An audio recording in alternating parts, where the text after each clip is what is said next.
I draw up the plate, and then he go get the cake.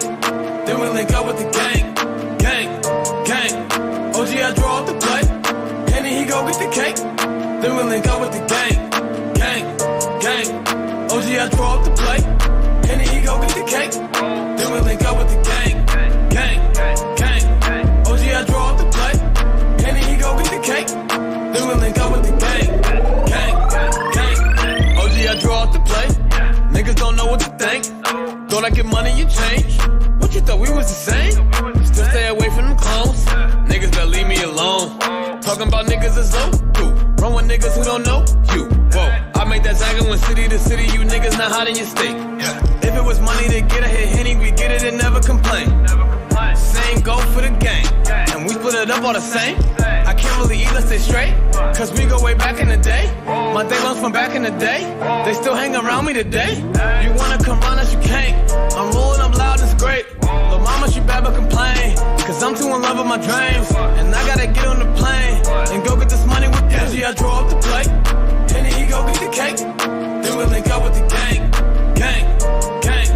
OG, I draw up the plate, and then he go get the cake. Then we link up with the gang, gang, gang. OG, I draw up the plate, and then he go get the cake. Then we link up with the gang, gang, gang. OG, I draw up the plate, and then he go get the cake. Then we link up with the gang, gang, gang. I get the bag with the gang, taking that sack to the bank. And it be all in my drink. You niggas is stupid, you think that should change? You not even hot in your gang. Ain't nothing even hot about your gang. You niggas be lying about same. Be posting them pictures of guns for the fame. Niggas just look at me different now. Say that's your man, but he a clown. Don't fuck around with the fuck arounds. Little nigga, you should cut it out. Me and my niggas take different routes. Punch a bitch nigga all in his mouth. Hold up my nigga, we different now. I need a Robert, this is my style. I get a check today, I spent it all tomorrow. I get a bitch today, she probably a foreign model. I get a check today, I spent it all tomorrow. I'm with my gang today, tomorrow never promise. OG, I draw up the plate, and then he go get the cake. Then we link up with the gang, gang, gang. OG, I draw up the plate, and then he go get the cake. Then we link up with the gang, gang, gang. OG, I draw up the plate, and then he go get the cake. Then we link up with the gang, gang, gang. OG, I draw up the plate, and then he go get the cake. Then we link up with the gang, gang, gang.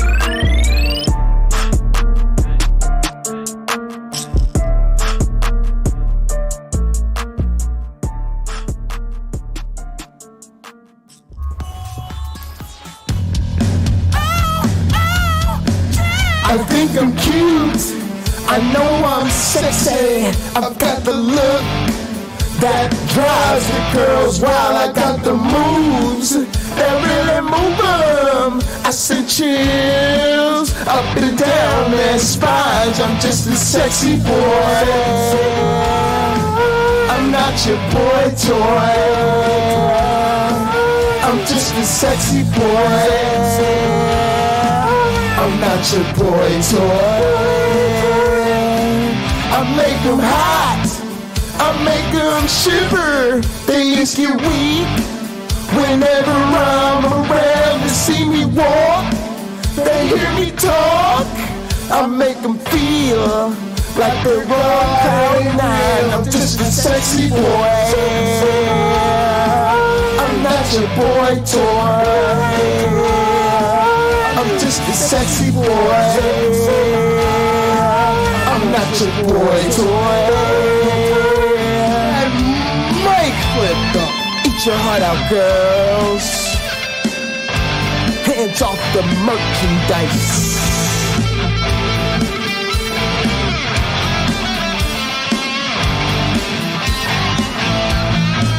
I'm just a sexy boy, I'm not your boy toy. I'm just a sexy boy, I'm not your boy toy. I'm just a sexy boy, I'm not your boy toy. I'm just a sexy boy, I'm not your boy toy. I'm just a sexy boy. I'm not your boy toy. I'm just a sexy boy. I'm not your boy toy. Hey, man. This makes sense.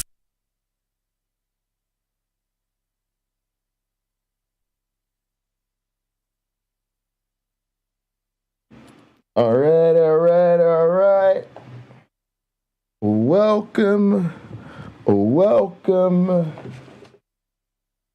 Welcome everybody to a special edition of Late Night Mode and Code. It is the one and only motherfucking Pocket Locker 86, aka the host with the most all the way from the East Coast. And as always, folks, I am in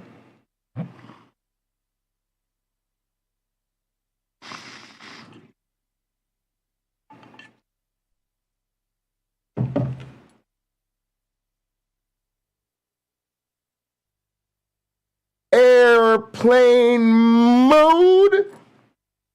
The late night crew is here. Sam is in the building. The Refiner's Fire is in the building. The One Hit Wonder is in the building. Liberty Bell is in the building. The motherfucking sexiest lizard man of all time. The conspiracy Kickstarter himself. Give it up for Jewish Space Lasers in the house. And of course, Christmas tree. Oh, Christmas tree. So lovely with no branches. Your Christmas tree is all fucking hard work and horse shit. This Christmas tree is all convenience and Christmas spirit. Go fuck your Christmas tree. Your Christmas tree sucks. Your Christmas tree is like fucking theism. It's just awful. Wins none of the arguments ever. All right, folks. Let's switch it up on to something everybody can celebrate together, since, of course, you cannot have a morally superior Christmas tree like I do. Let's go ahead and bond over some motherfucking communion. Y'all should know the drill, and if you don't, pay attention and act like you do. Please raise your glasses and hold on to your asses. Through him, with him, in him, in the unity of the flying man. All glory and honor is yours who flight for our sins forever and ever. You may drink.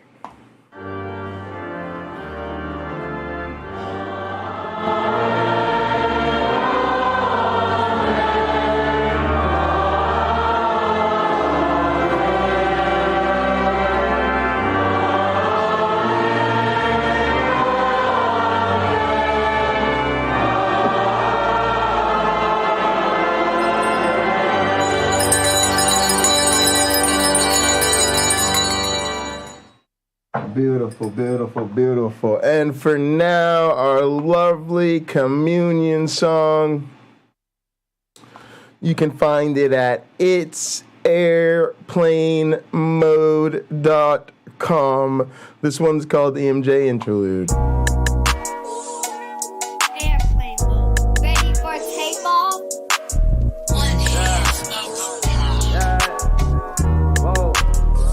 Start my morning every day with her. In the afternoon I lay with her. In the evening I'ma stay with her. Hi, I'm in love. I ain't even tripping, but them say she a drug, cause she hear everything for me. In the morning hit her faithfully. At least a dub when we touch. No one falling in love. I ain't even tripping, cause she the one I could trust. Even bring her out on dates with me. See my mama new place with me. She hold me down on the days when I ain't feeling too well. I ain't even tripping, cause she with me in the clutch. I go all out the way for ya.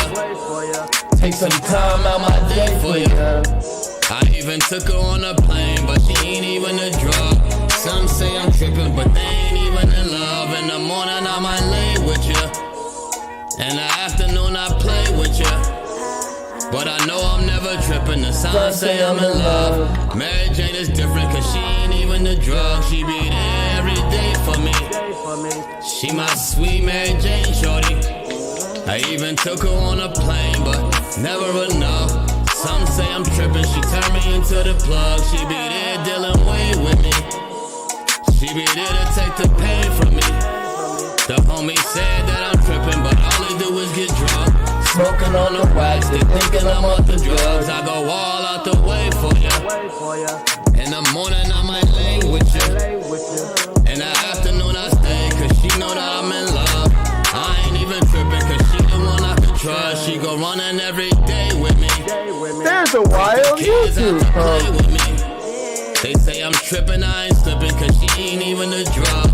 Niggas sipping lean, ain't worried what's in your cup. In the morning I might play with ya. Take a long walk and stay with ya. I need that Avatar dance. Sweet Mary Jane, and she the one I could trust. Niggas sipping lean, but me, I'm smoking a dub. I go all out the way for ya. Take some time out my day for ya. I even took her on a plane, but never enough.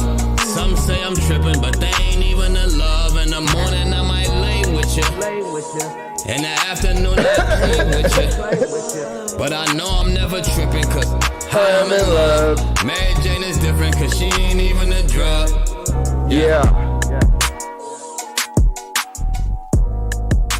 All right. Let's get to it. All right, so basically, for those of y'all that tuned in earlier, y'all saw me and Cliff. We were running through the results we got for our first shape mating trials, and we were looking through most of our conditions. Actually, I don't even think we finished looking through all the conditions, but I pretty much decided what I think I'm going to do. So let's go ahead and let me have y'all switch over here. Let's go ahead and get into where we were. Let's list this. Go ahead and get into these plots. Can I just do /explorer here? Does that work? No. Of course not. All right.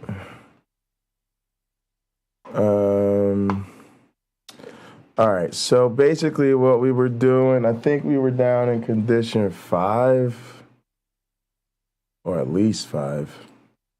102, yeah, because we started running them other plotting things. All right, hang on a second. So condition 5, give me seed 102.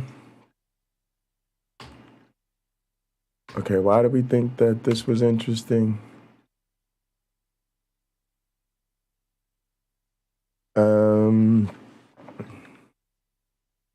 Oh, because they stopped doing 2.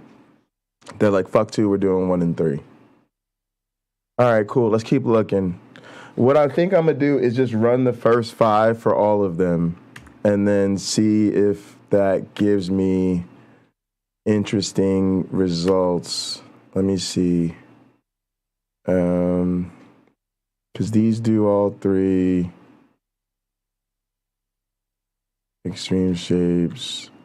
These do all 3. Cool thing. Whatever.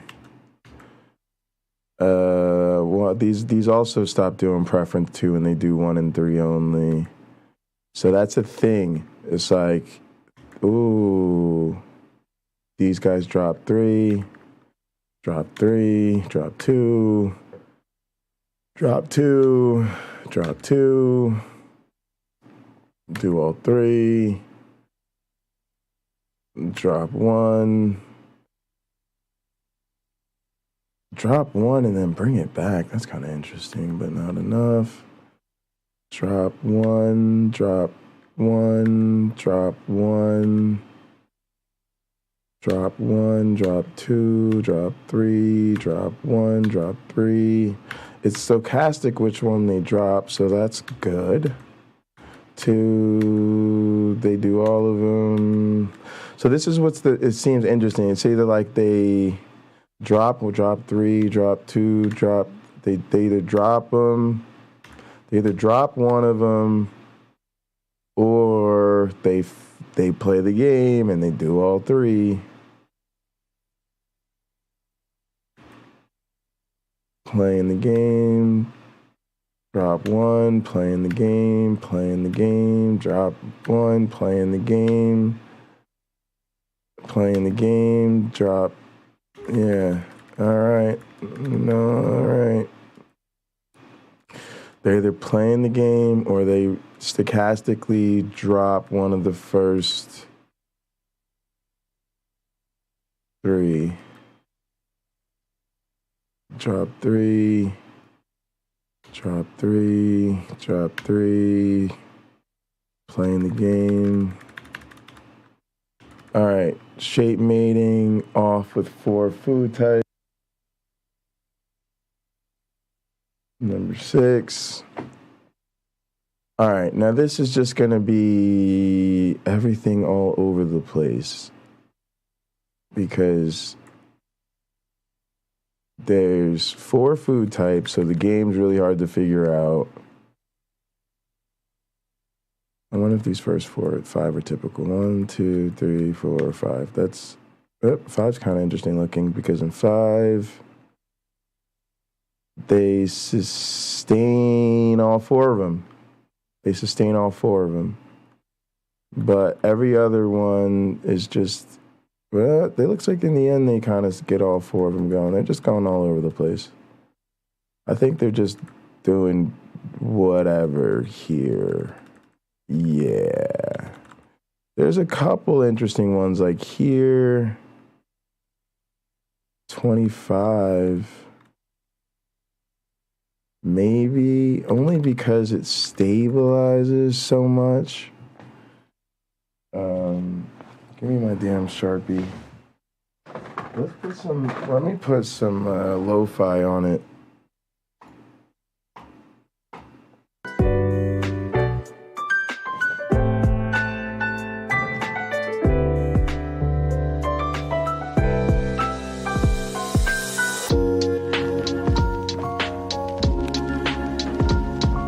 Damn, that shit came in kind of hard. I like it. All right. All right, let's get back in there. It's kind of interesting, but yeah, otherwise they just do this. Once in a while they stabilize. Yeah, it's like once in a while they stabilize or they just flim-flam all over the fucking place. Flim-flammy or stabilize with all 4. Those are the ones we want to look at. The ones where they stabilize with all 4. Let's see if we have one in the first 5. It's definitely not the most efficient way to do this, but it will work.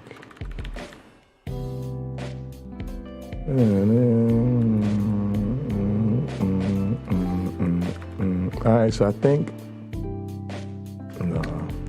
5.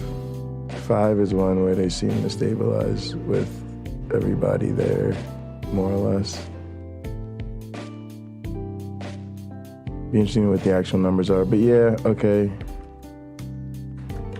I don't pick up any more if I go to 10.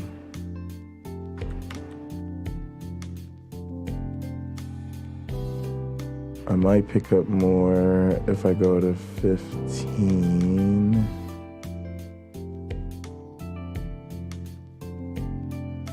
Yeah, get like, I get a couple more. Let me see. Edition 6. 6 would be like,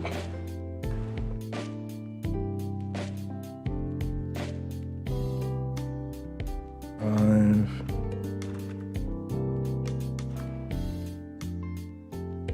13.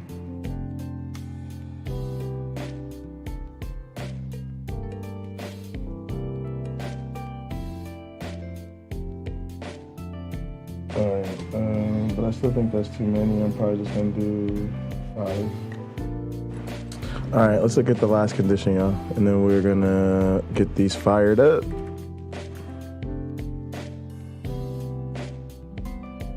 Carrying, crushing the star game. Woo, y'all, I gotta tell y'all about some shit we are cooking up. Man, there's so much shit we're cooking up. I should be excited about that, but I'm excited about fucking Mario Kart. I want to play some fucking Mario Kart with y'all. All right, but look, let's see what's going on in this last condition right here. 4 food types, shape mating's actually on. Let's get it on. All right, so what's going on here? You're doing shape mating, basic flavonoids, but preference, fuck 1, fuck random. You're doing 2, doing 3, not doing 4, doing 2 and 3. Maybe everybody's in the game stochastically. Everybody's in the game. Y'all are doing the shape though. Everybody's got an extreme shape, but y'all are bouncing around on these fucking preferences. And number 5 is doing, it looks like all 4, although they're getting kind of low. I don't know if they're down there at, no, I don't think it's out there at 0. They might have figured something out right there. And then a lot of these just look all over the place.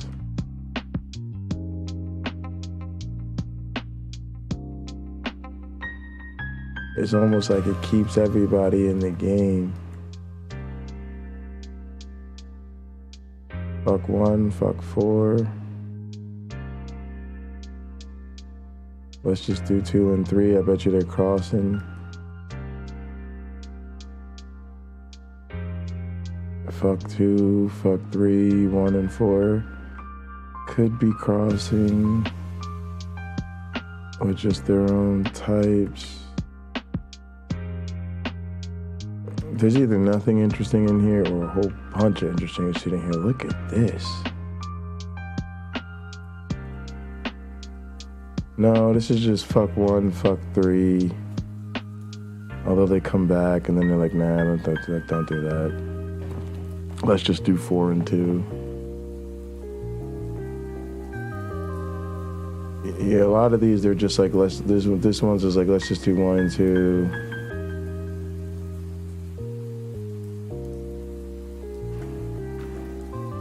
Let's just do 3 and 4.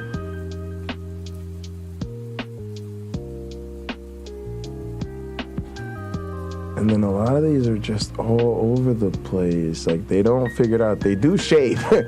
They like, early on, they figure out, bro, look, you gotta be one extreme or the other on this shape shit. But that preference thing, man, that 4, man, and then sometimes they do seem to get it. Okay. We gotta be able to be like, we got to be able to set a threshold and then see how many preferences we get. All right, let's see.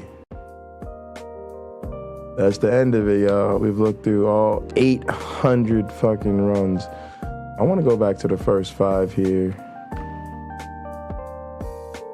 Let's see what's crack-a-lacking. They're like, fuck 4. Fuck 1, let's just do 2 and 3. That's interesting. All over the place. All over the place. Kinda all over the place. And then 5 is like, let's do everything. All right, now what do I get if I go to 10?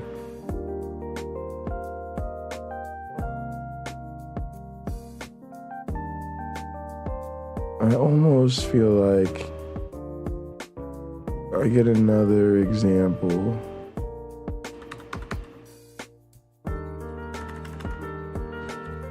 This time earlier on. But that's it. I would just get these two. I would get 5.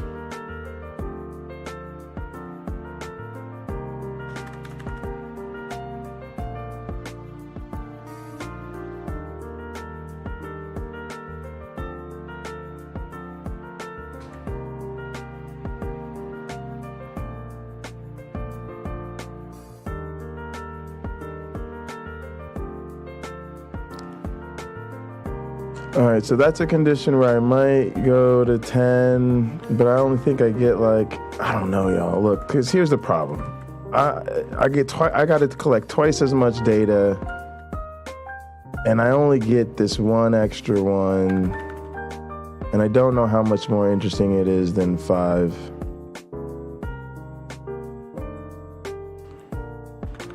And I pretty much think that's the only one where I'd even do that. Back here in 6. Yeah, the ones to check are 6, 4, and 5. All right, let's see. You don't do anything particularly neat. Yeah, by getting the extra 5. Bunch of scramblies. Your most interesting case is 5. Check this one too. Y'all will see the difference this makes. We're determining which ones we're gonna run snapshots on. And I think we're only gonna go with 5. Y'all are like, fuck 2, let's do 1 and 3. Everybody, fuck 2, let's do 1 and 3. Fuck 2, let's do 1 and 3. Fuck 3, fuck 1, let's just all do 2. What do you get if I go up to 10? 6. Fuck 1, let's just do 2 and 3. Fuck 2, let's just do 1 and 3.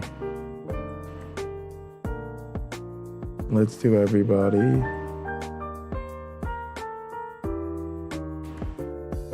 So y'all have a let's do everybody at 9.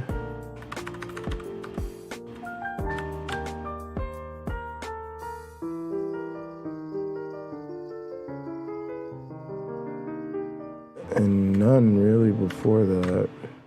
Well, no, 4. Let's do everybody at 4.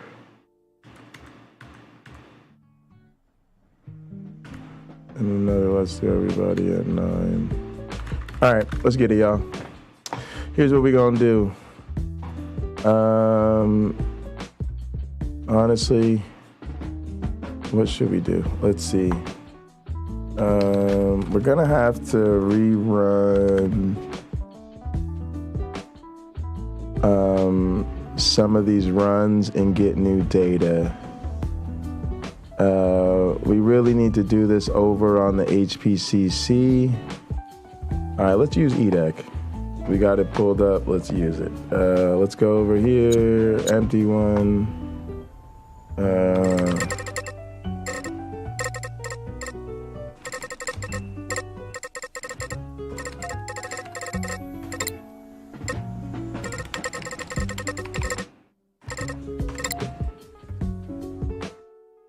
Cool.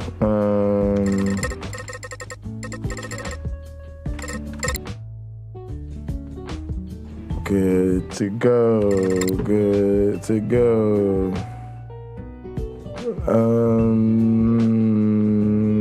Shape maybe? How much time do we have? Not a lot. Let's get it. All right. CD. Where do we do all this? In work? Interesting. Yep, in work. Interesting. All right, let's run this. How does this work? When I run Python 3, I tell it which M conditions to run. So I'm probably gonna do as MQ. No. It's gonna automatically run MQ conditions. All right, so boom, here's what we're gonna do. We're gonna move the current MQ conditions to MQ conditions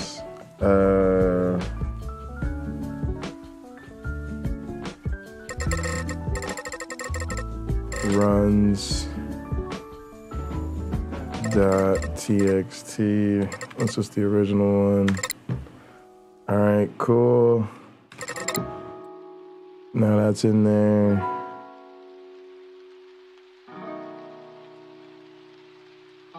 Ooh, I wanted to copy that. Now, all right, he has to do this copy into MQ conditions.txt. Perfect. All right, cool. Now we see both. Let's see if we can get. Let's see if we can Vim this. Why am I fucking around like this? Oh wait, you gotta change the settings first. First, let's Vim the settings.cfg. All right, the issue is that, all right, this is our thing, 10,000 updates and all of that's fine. The problem is, one, we have to turn on snapshots.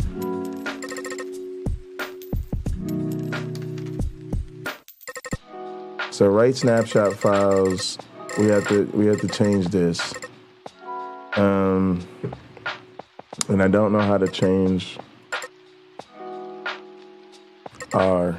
Replace that with the 1. Did that work? All right, that worked. Now I have to escape, insert mode. I'm gonna just write real quick. All right, so we've turned on snapshots. I mean, I could probably just leave snapshots on whatever it is. Every 10 updates. For 10,000 updates.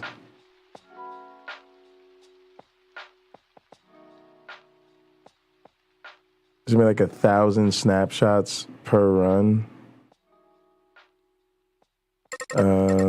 Let's just go I for insert mode and just add a 0 and just say do snapshots every 100 updates. Escape, write it. Okay.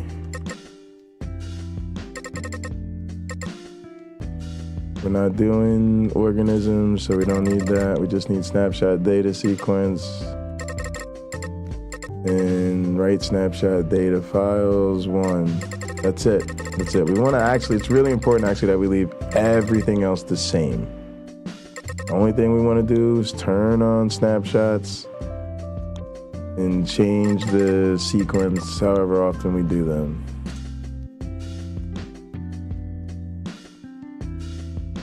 All right, now escape that, right quit.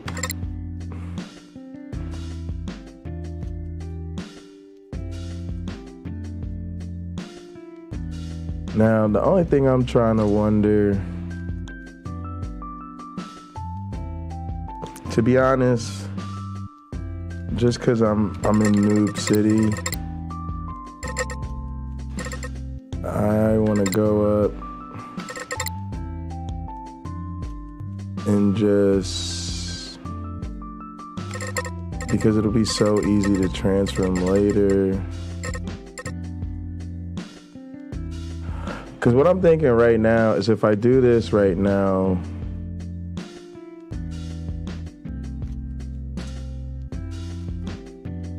just trying to think, is it going to overwrite? No, it won't. It'll actually keep all the fucking symlinks and shit. I think I should just run it and it'll leave alone all the files we don't overwrite. and it'll just replace the right ones. Let's go for it, y'all. Living on the edge. The project management should be simple enough to just read, because this should be part of the workflow here at this point. So let's just go on to work. Double check cat to double check our NQ conditions. What am I doing? There we go, that text.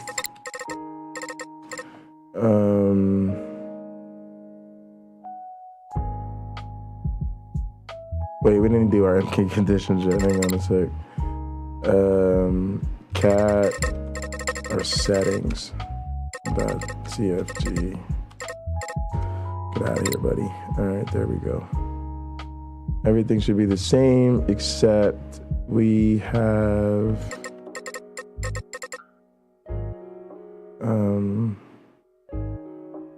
turned on snapshots every 100 updates. All right, that looks good. All right, now let's turn to our MQ conditions. And now what we're gonna do is we're gonna cut down our seeds.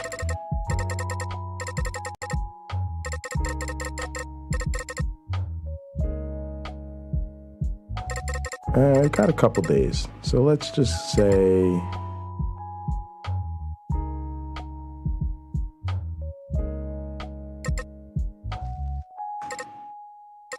let's insert and say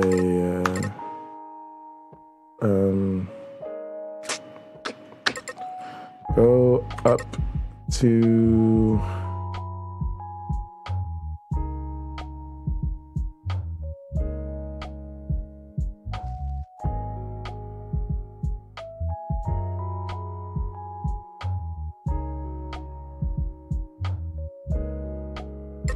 do the first 10.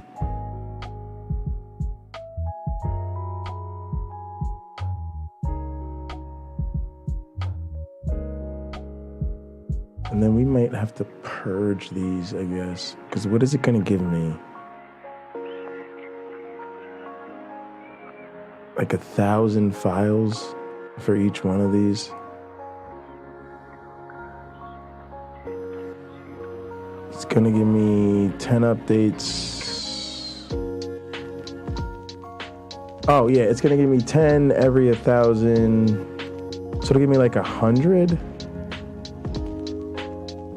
files for each one of these. 100 snapshots. That's not too bad.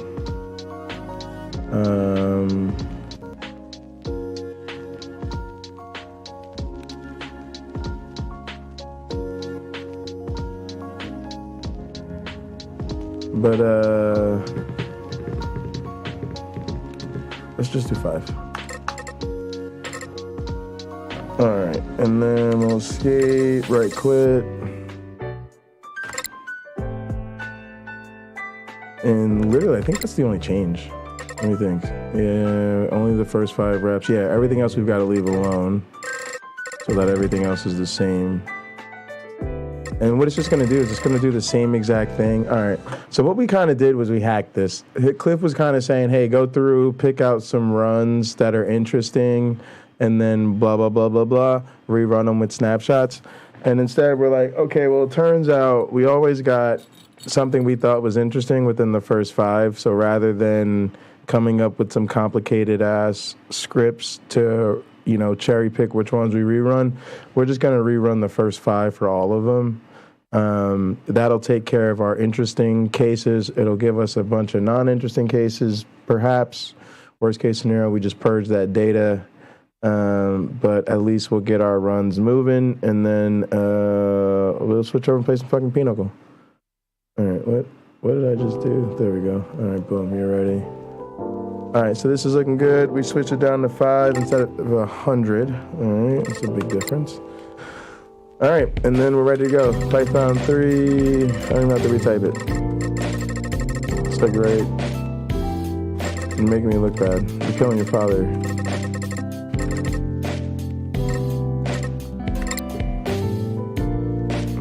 8 conditions, 40 jobs, 5 in each.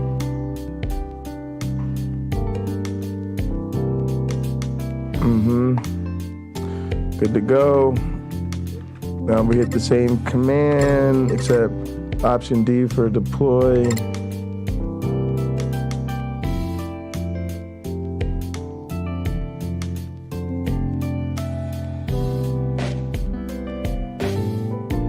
All right, so that is taken care of. And then we'll get ready to, a couple things. One, we've got a damn interview to do today. Doesn't look like Wes has told me anything. No, I'm looking for a link. All right, I don't know. I need a link to producer Wes's channel. I don't know what channel it is.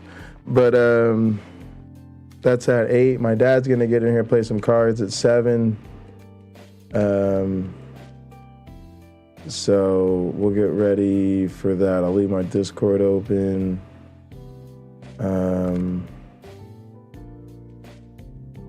I really don't need EDEC open anymore. I don't need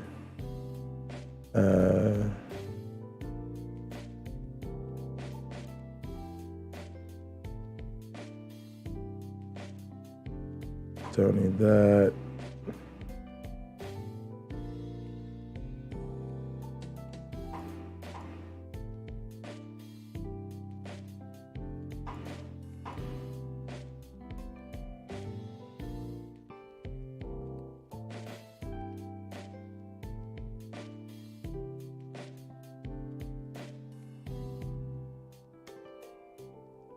All right, done with that. Let's clear up. That's good.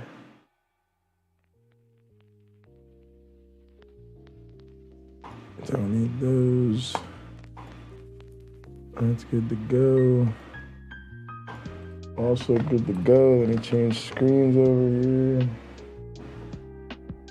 On remote, of course.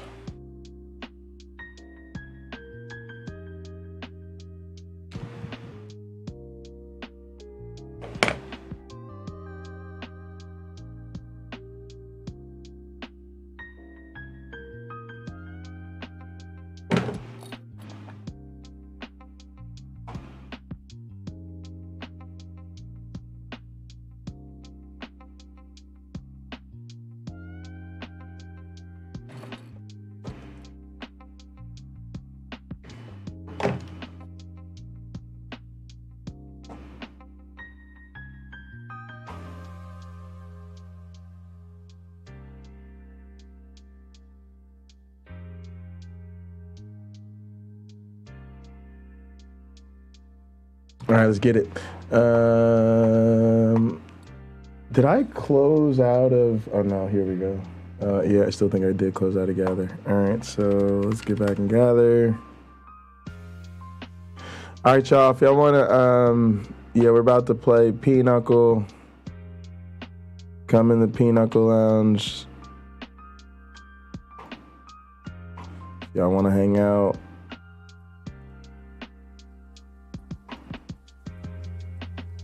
Uh-oh. That good old fucking old school stutter.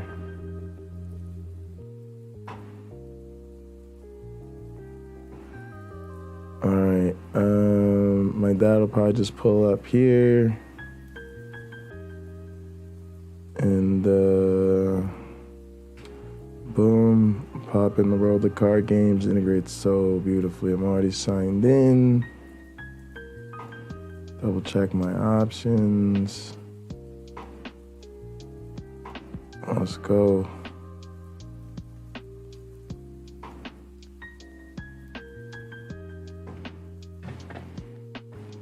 Definitely still feels smaller when it's like integrated in together, but I guess it's better because my dad will be in here.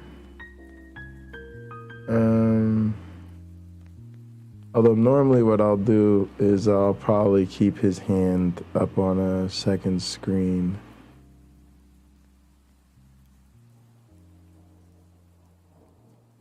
All right. It's still okay. Click here. I don't know what the interface says. There's that beloved noise. Yeah, I was gonna say this interface just looks weird to me. All right, I was right. It was out of perspective. Okay. Oh yeah, that's way better. Way better. Way better. All right, here we go. 2, 4.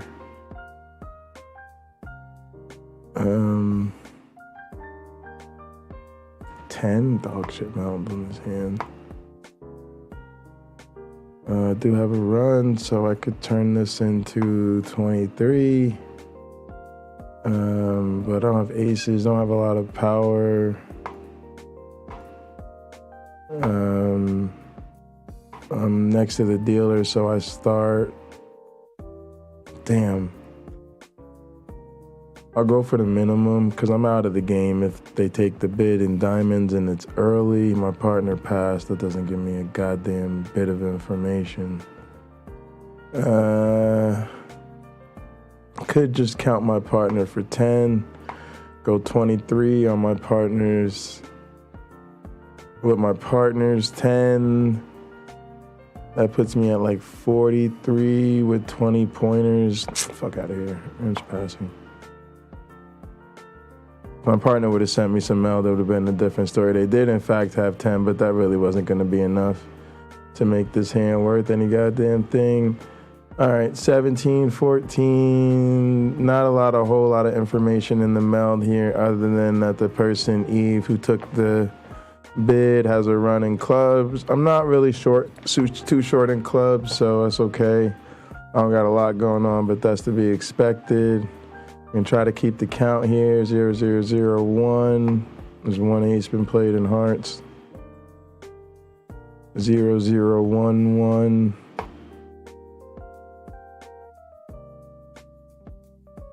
0, 0, 2, 1.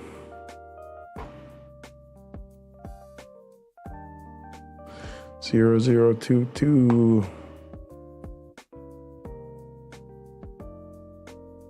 0, 0, 3, 2. I gotta play a point.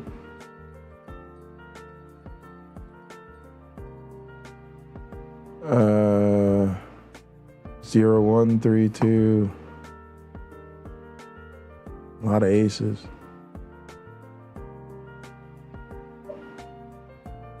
All right, I gotta get in here.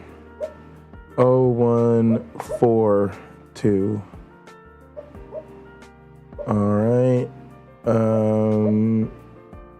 and let's go ahead and pull their trump. 0, 1, 4, 2. Let's play this queen of trump. 1, 1, 4, 2. 2, 1, 4, 2.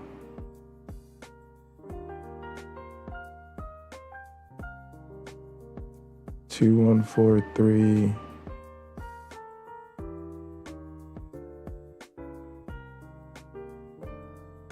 2, 2, 4, 3.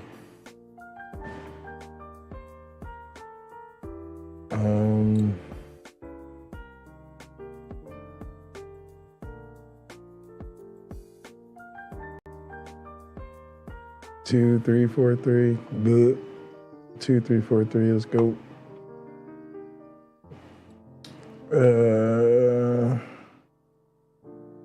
2, 3, 4, 3. Keep pulling them.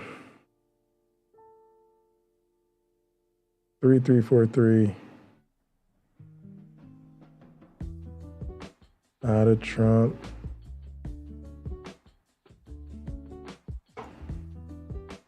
Hopefully they're cutting hearts. They are.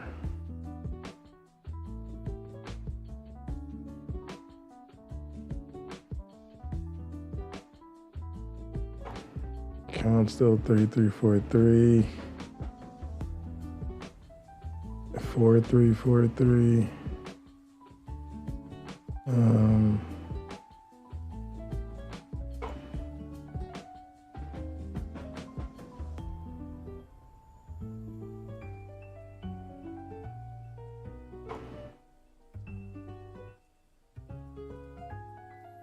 All right. Didn't make anything that hand. We had a dog shit hand anyway. Once they took the bid, we kind of knew we were out of it. That would have been a hand that was really hard to save. Whatever, we tried to pull some fucking trump out of the hand, do the best we could. They made 64. You know, no big deal. Life goes on. I saved the hand. Let's keep going. 2, 4, 6. Queen of spades. Nope. 6. Do we have kings? We do. So we have 14 meld. What did I miss? I have a double marriage in one of these suits here. I missed this double marriage. 16. All right. A bit of bigger mistake. Oh, actually, I would have noticed it in my hand if I was playing real cards. I just had them down. All right, 16 meld, and then let's see, no potential runs. So could send my partner 10, could send him 20. I don't really have a strong trump suit either. So the question is, do I send them 20 or not? They did bid 52, which looks like they're looking for something, but everybody else is passed, right? So that makes the difference. Given that everybody else is passed, they already have the bid. I don't want to make it any more expensive than it already is, and there's no need to send them meld, so we're just going to pass. All right, so now which is good, right? Because we've only got 24 meld, which means we need 26 to save this. I hope my partner has a strong hand, just didn't have a strong meld, because we're going to need 26 points. So we're going to have to play this well. They've got a run in diamonds behind me. We would call this position behind me, at least the way me and my dad talk, although they play before me. But we say this person's in front of me because they're between me and my partner. And they play, yeah, I don't know, it's just the way we talk about it. So anyway, 1 0 0 is the count. 1 0 0 0. 1 0 0 1.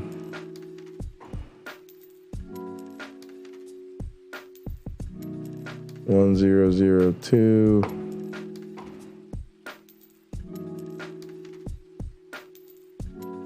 1 0 0 3. All of them? No. 1 0 0 4. I don't even have another point. Damn. All right. Good shit. 1 0 0 4. Pull the point here. 2 0 0 4.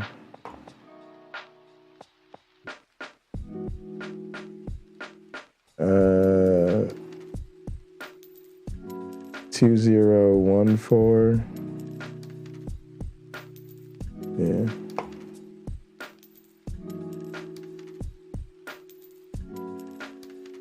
2024, 2034. Here it comes. 2044, 3044. I've got the last one.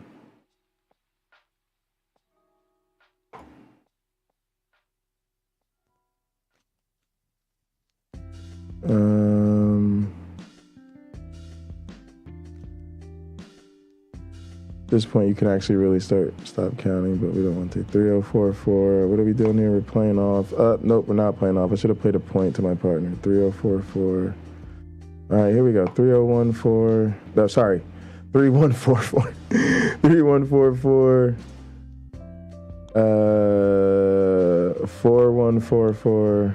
I'm getting in to play that. 4144. I don't really have shit else. And the aces are out. I don't want to play that. I'm just gonna fucking play off. Doesn't really matter. Let's try to get to my partner and something. Nah. They cut. That's good. Got them both to cut. 4144. That's a good card. All right. Won that. Nice. Yep. Nobody's cutting them yet. All right. Go ahead. Cut them. Cut both. They gonna both cut. My partner had to give him a point, but that's okay. They both cut. 4244. Got to give up that point. Don't want to do that, but that's okay. 3. There's one more diamond now. I gotta play my partner a point here. Oh, partner said the rest are mine. All right. Nothing interesting. We did save our meld, so that's good. We saved our little bid there. We made what we had to make, which was we thought that was kind of interesting, but let's see, we made 25 and we got the last trick, so we made 27. Yeah, it was close. And like I said, I misplayed a point, so we were fine. They knew what they were doing. Those guys saved theirs and made enough points, so let's keep going. Let's see. The marriage is 2, 4. Have aces. It's 14. And queens, that's 20.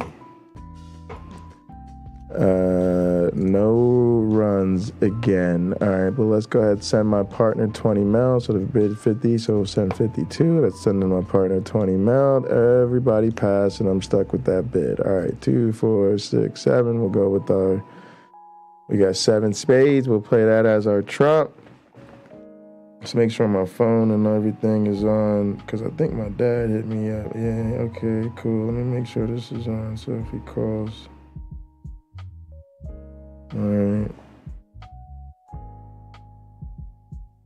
Think about the phone, dog. What's up? What's good with you? Ringtone media. Yeah, ringtone.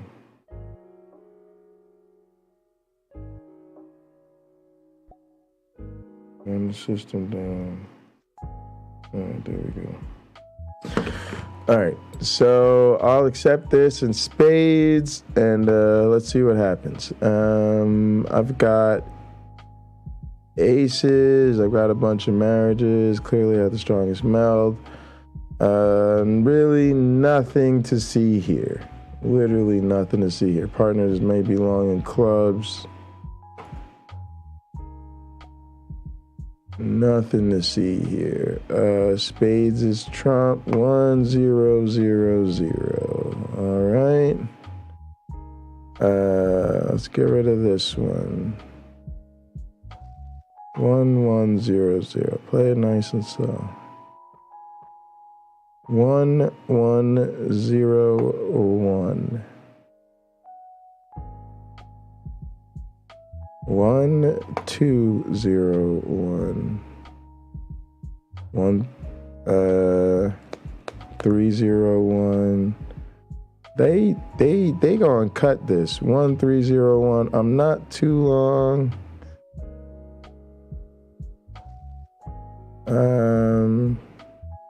This is an interesting decision here. I'm going back. Let's see what happens. 1, 3, 0, 1. Ooh, my partner had it. And they cut my partner's ace. You know what? Let me think now. I should have pulled trump there. 1, 4, 0, 1. Oh, I didn't know my partner was gonna play that ace there. So I didn't know they were gonna pull my partner's ace. 1, 4, 0, 1. It's not a big deal. I'm not super long in trump. I didn't want to pull trump early. 1, 4, 0, 2. Let's go. 1, 4, 0, 3. They pulled their partner's ace. 1, 4, 0, 3. Interesting. 1, 4, 0, 4. 2, 4, 0, 4. 3, 4, 0, 4.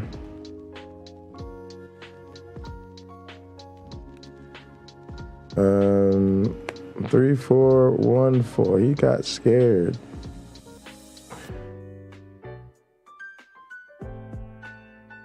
Three, 4, 1, 4 tries to pass. Oh yeah, because my partner gave up. 3, 4, 1, 4. All right, now my partner's in. Play him this point, and I'm cutting hearts.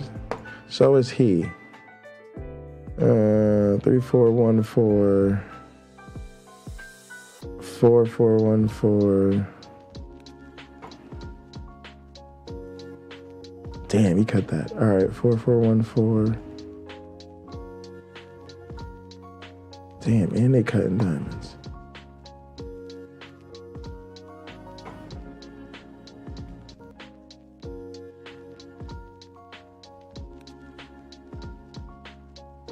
Four, 1, 4. There's another one out there. Who's gonna pay for it? Ooh, I think my partner has it.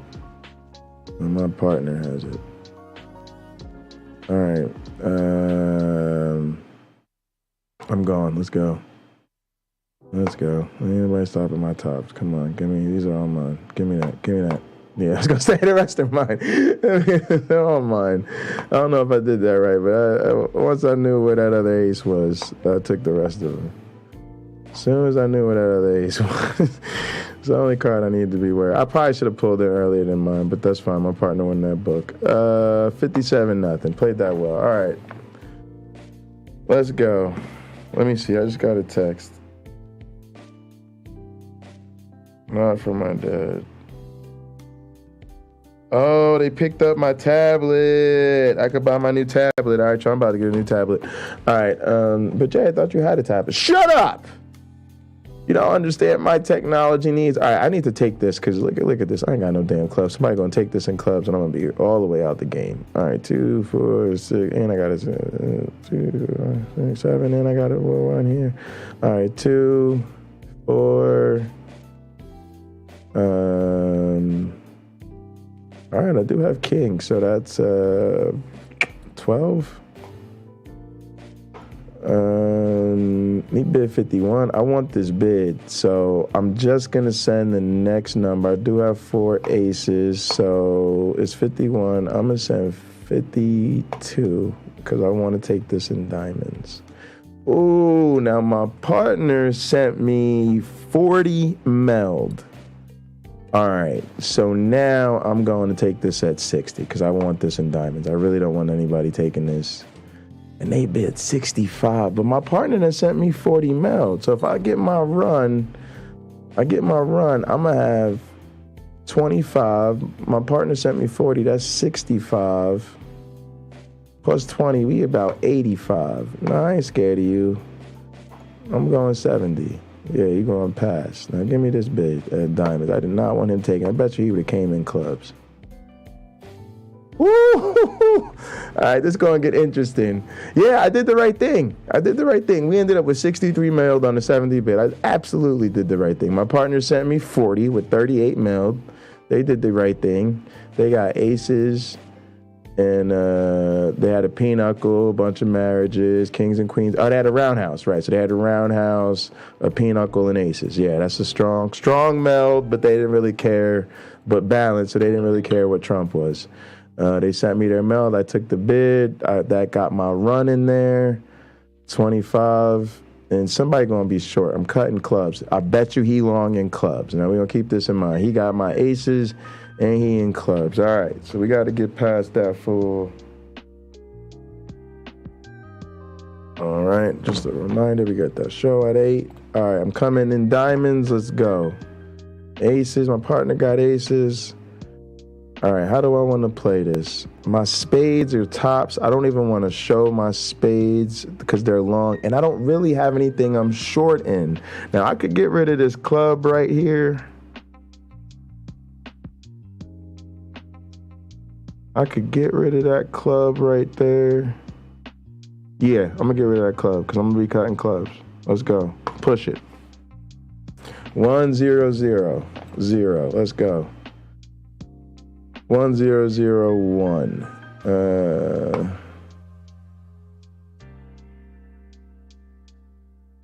2 0 0 1. And watch this. 2 0 0 1, and I'm gonna cut this with a point. 2 0 0 1. Now I still ain't gonna play my winners. I want to see where the Trump is at. 2 0 0 1. Let's go.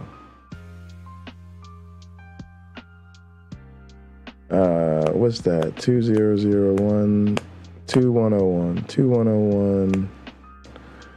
2 1 1 1.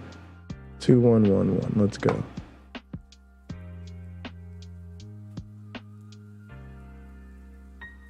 Two, 1 1 2. 2113. Got a point over here. 2113. Got it. All right, here we go. 2114.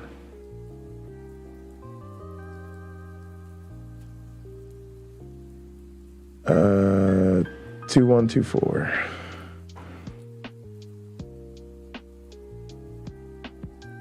Yep, so they're done. 2224. 2224.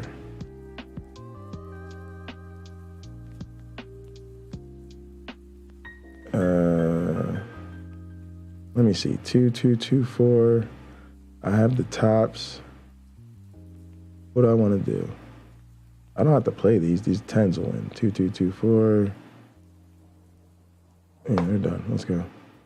Nobody beat that. Boom. We're done. What do I want to do now?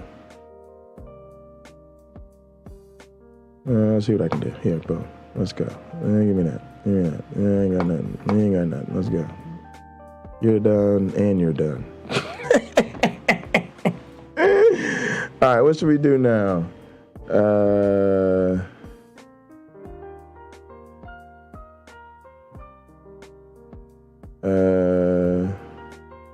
I think I should I keep playing Trump or should I go to the aces? There can't be anything else I play.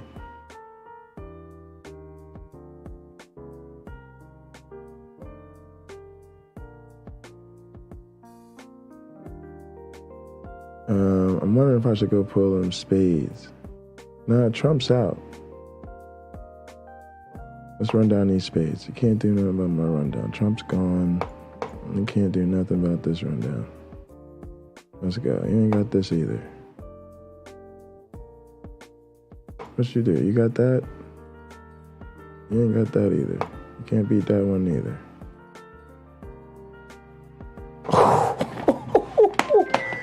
Done. And that call. Good timing, because I really did want to play that hand. All right. Hey, Dad, how you doing?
Wait, because I got to show you something.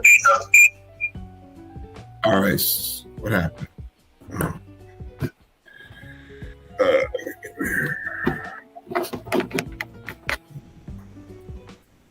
Are you talking? Are you saying something?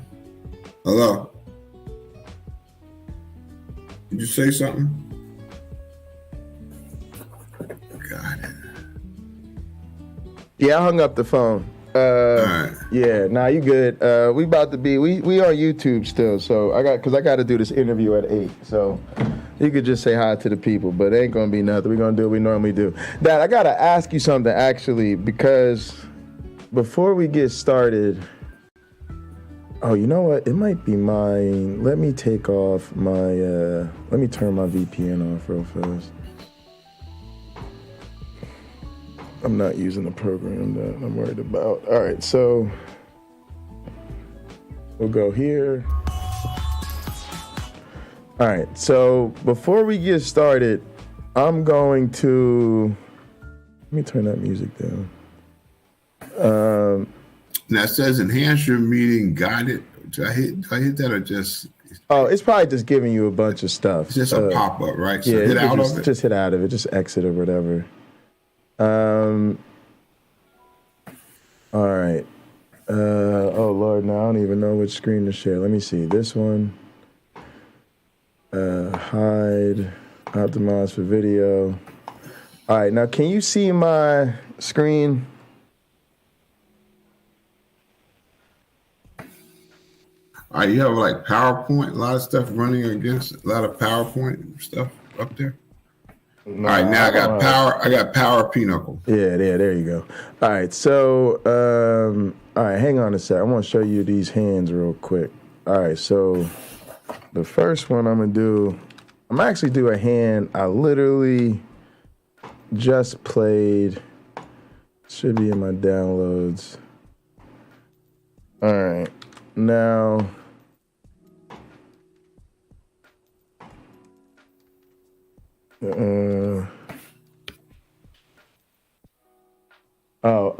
Carrie Ann, I think, somebody said you need to get closer to the corner of the bar. But let me see.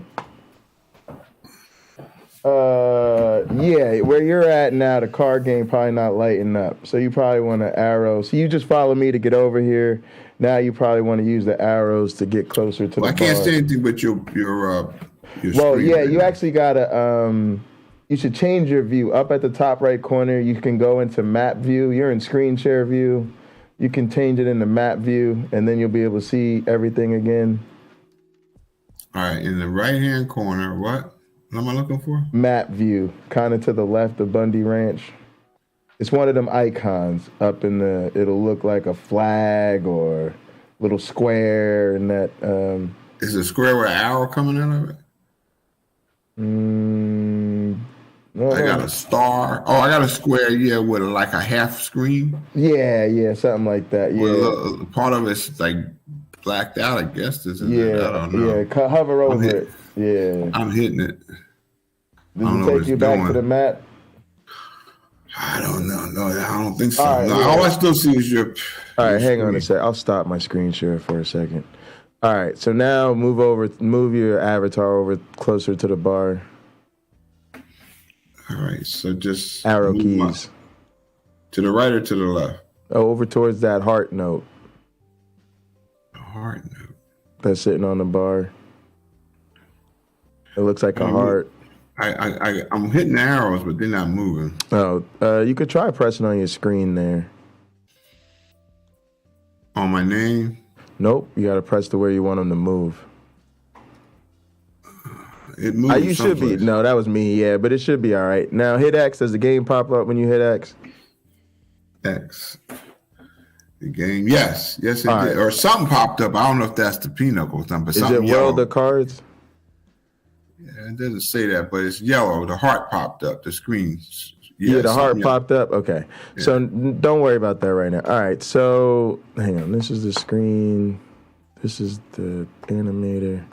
All right, so let me see. Let me make sure this is the right file. All right, there, submit. All right, so this is the hand I just played. Okay. And you can see it on the screen, okay? Yes, I can see it. What are you, north, south, east, or west? I'm south. You're south, okay. And so... Is that your whole hand right there? Yep, this is everything from the beginning. You took a bid in what, diamonds? Yes. Now, that was one of the things I felt like I had to get out there, right? Because I'm so short in clubs, right? Like if somebody takes this in clubs, I'm out the game, right? Like you would say, right? Point. That's a good so point. Now what really was encouraging is they start with 51. Now I just went one up because I don't have. I have a run, but I really don't have a lot of metal. All I got is kings, yeah. So I was probably had that. So right, because this is limiting, right? This one king right here is so limiting. So, but my partner that sent me 40 mil.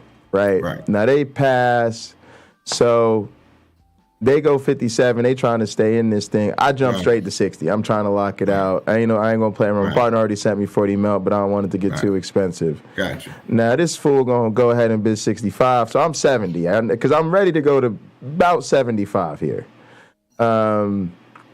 if not more. Right? Because I'm thinking my partner sent me 40. I'm gonna turn mine into like 23, I think. Then we put 20 on that. So I'm really trying to take this, but luckily, they go ahead and pass. So now I got it. I declared diamonds.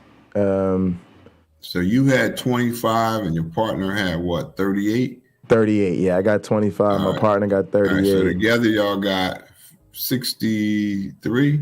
Yeah, we're good. And you took the bid for what? 70.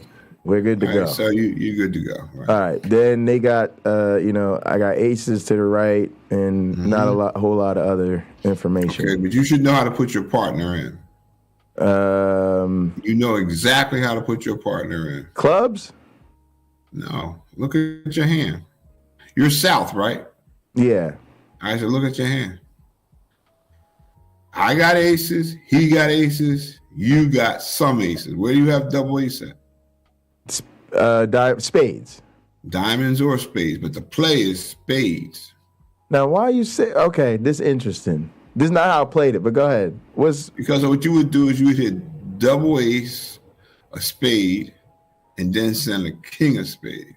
To get them in. You get them in. Because I know this third, I know the third one is here and the fourth one is here. Over there. You mean the fourth one? The fourth one is here, the third one is here. That's right. So you put your partner in. Yeah, all right. Now you're gonna see what I did. I did this very differently. All right, boom. I played that because I'm telling them I'm about to cut them clubs. And the reason I did this is that's a terrible play. That's the wrong play. Why would you not play a spade? Your partner will take your ace of clubs. Because what I'm thinking is I don't want to go early and I'm not super long and I want to tell him come back to me in clubs and I'm thinking just get this out the way. That's a bad play. Just get this out the way. Now I know you made the bid because and also I'm thinking I don't want to show them my spades. I'm keeping these. I'm not short, so I'm not in any rush to throw it. I wasn't even thinking about bringing my partner in. I'm thinking about taking this bid. All right. So stay with me for a second. So if you didn't play the king of spades, then what should you have played? The queen of diamonds or something. Absolutely. If you don't play that, your play is the queen of diamonds. Because you know where the fourth ace is. You already know where it is. This is more or less what I'm thinking, but I'm just thinking, go ahead, get this club out the way. Go ahead, take these clubs out the way and go. All right, so here we go. So your partner is obligated to play his aces. So one of his aces is going to be the ace of clubs, even if that's the only one he got. He got at least one, so he's going to play it. So you just going straight. And to be honest with you, if you're trying to protect your spades, all these off of these. He's going to play all these. If you're trying to protect your spades, which is not a bad play. Not a bad play at all. Then you send him the queen of diamonds. He gets in, he plays his ace of diamonds. He plays all his aces, including his double ace of heart, right? Yeah. And because you send him a diamond, what should he send you back? He's going to come back in diamonds. That's right. And be honest with you, he's supposed to push because he knows there's an ace in front of him, right? So his push is the king of diamonds to make this person play the either ace. Give up ace or give up the point. And now, be honest with you, when he gets done playing his aces, which I don't know when he's going to play that ace of club, but the point is when he gets done playing that, you pretty much boss. Now you can pull the rest of the trump, right? You got double 10, double ace. See what I'm saying? Right. Pull the rest of the trump. You're going to have a loser in hearts somewhere. Right. But more importantly, now you can unleash your spades. I mean, your spades are going to kill too. You know, you go 10, ace. You got like great plays there. Right. You see what I mean? So this is a sweet hand here. This is a real sweet hand if played right. But I know you still made the bet even though you messed up, right? Yeah, because you only needed 20. But if you had needed more than 20, you'd have played. It would have been a dumb play. All right. So he comes in. Now I'm cutting clubs, right? He sends this. He's trying to get in. And you're right, because now I cut my partner's ace, right? There's another issue here. So the other thing too is always, if possible, you want to get the other team to cut before you cut, unless you have to. So because he's now eating up your trump, making his 10 of diamond good. Not necessarily, but it could be good. But because he's not going to push back, he's not going to push back a diamond. He's going to push back a club because you sent him. Because I sent him a club. That's what he did. Unfortunately, but I don't know why he played. But I don't know why he played the ace. Well, why did he play the ace of clubs? Well, you told him something about clubs. So he can't help it. He's thinking the club is where you at, you know, and that's a huge mistake because suppose he because if he took that, he should just played me back something to win. Nah, not necessarily. His aces in front of him. How he gonna pay you something back to win? He don't know anything. He don't know. Sure. See what I'm saying? So he don't know. He know. And to be honest with you, so he's just trying to he's trying to win this club. Because you made such a bad play at the beginning, he don't know what to do. He don't know what to do. The good news is that West don't have nothing. West don't have, and you kind of know that. So you could be pushing points like in spades. You know you can send a king. Send a king. That's your play. Your first play really should have been a king of spade. He gonna put a 10 of spade on your partner with an ace. You know. And your partner only had one ace of clubs, and he would have caught the king. Right. And he would I guess in this situation, I would want him to play his other aces, right, and then at least play that club last or something. But you got to remember, he don't know. But see, now once you get back in, all right. So now you're back in. Even though it was a mistake, what you gonna play now? Oh yeah, now I'm pulling trump. I'm just doing a You said a diamond. Okay, all right. Okay, so he got in. He'll play his other aces, right? Yeah. Okay. And the hand is still having some similarities, okay? All right. And he's still, to be right honest with you, he should be still sending back a king of diamonds. Now the partner's short, so you got to really think about what to do. Right. So now he goes in hearts, which is heart is a mistake. He's making a mistake because, once again, as I told you, he should be pulling. I've either told him one or two things. Come back to me in clubs because that's what I started this fiasco with. And even if you don't, if you don't know, he should have known that was the play I made. No, that's not necessary. I don't agree with that. I understand what you're saying. That logic makes sense, but it's a wrong logic. You don't want to weaken your partner's trump if you don't have to, unless your partner got like a double run or all kind of diamonds. He still knows the guy in front of him has aces. The goal is to keep them from saving. All right, so now he's pulling. Right, so here's the point I'm trying to make. You messed up the conversation in the beginning, and now you can't untangle the conversation. Right. That's the problem. But you think he should have maybe played this queen of spades, push out this ace without giving up a point? Well, I'll be right honest with you, Jason, there's no logic to nothing at this point. No, but there's logic to, this person's got aces, and now you're trying to get by him. No? So he don't care where he play off? The good news is that your hand is strong enough that you're going to be okay no matter what he does. Even though it's played backwards, it's still okay.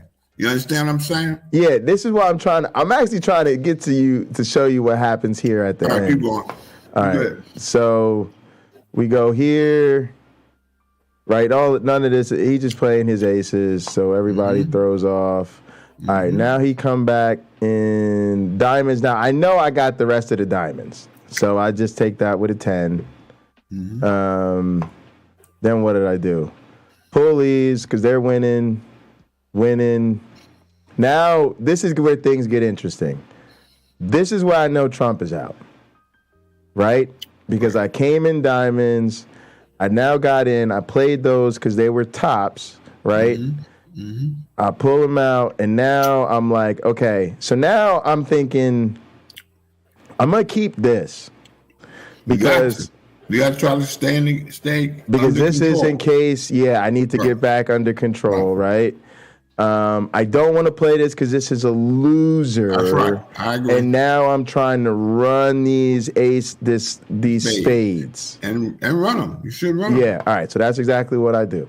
Start running these spades. Run this. And the 10 is good because both aces are right. Play the 10. And I think that's the last play of the game. No, it's not the last play of the game. I think but so. you keep playing spades. That's right. Your players keep playing spades. That's right. That's the last one because then it told me I could take the rest. Not really. The Queen of Hearts was still a loser. That's what we're gonna go back to.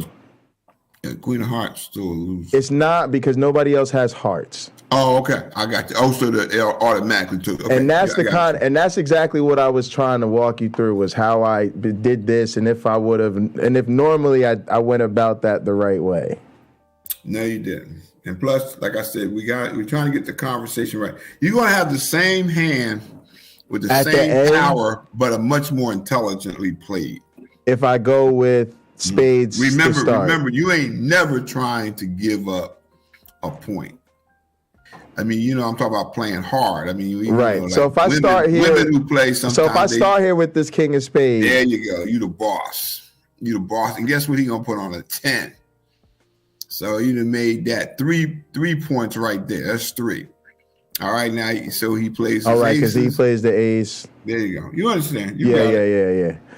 And then he gets in, and then everything else is more or less the same. Mm-hmm. Yeah, okay. That's an analysis I'm surprised you didn't get.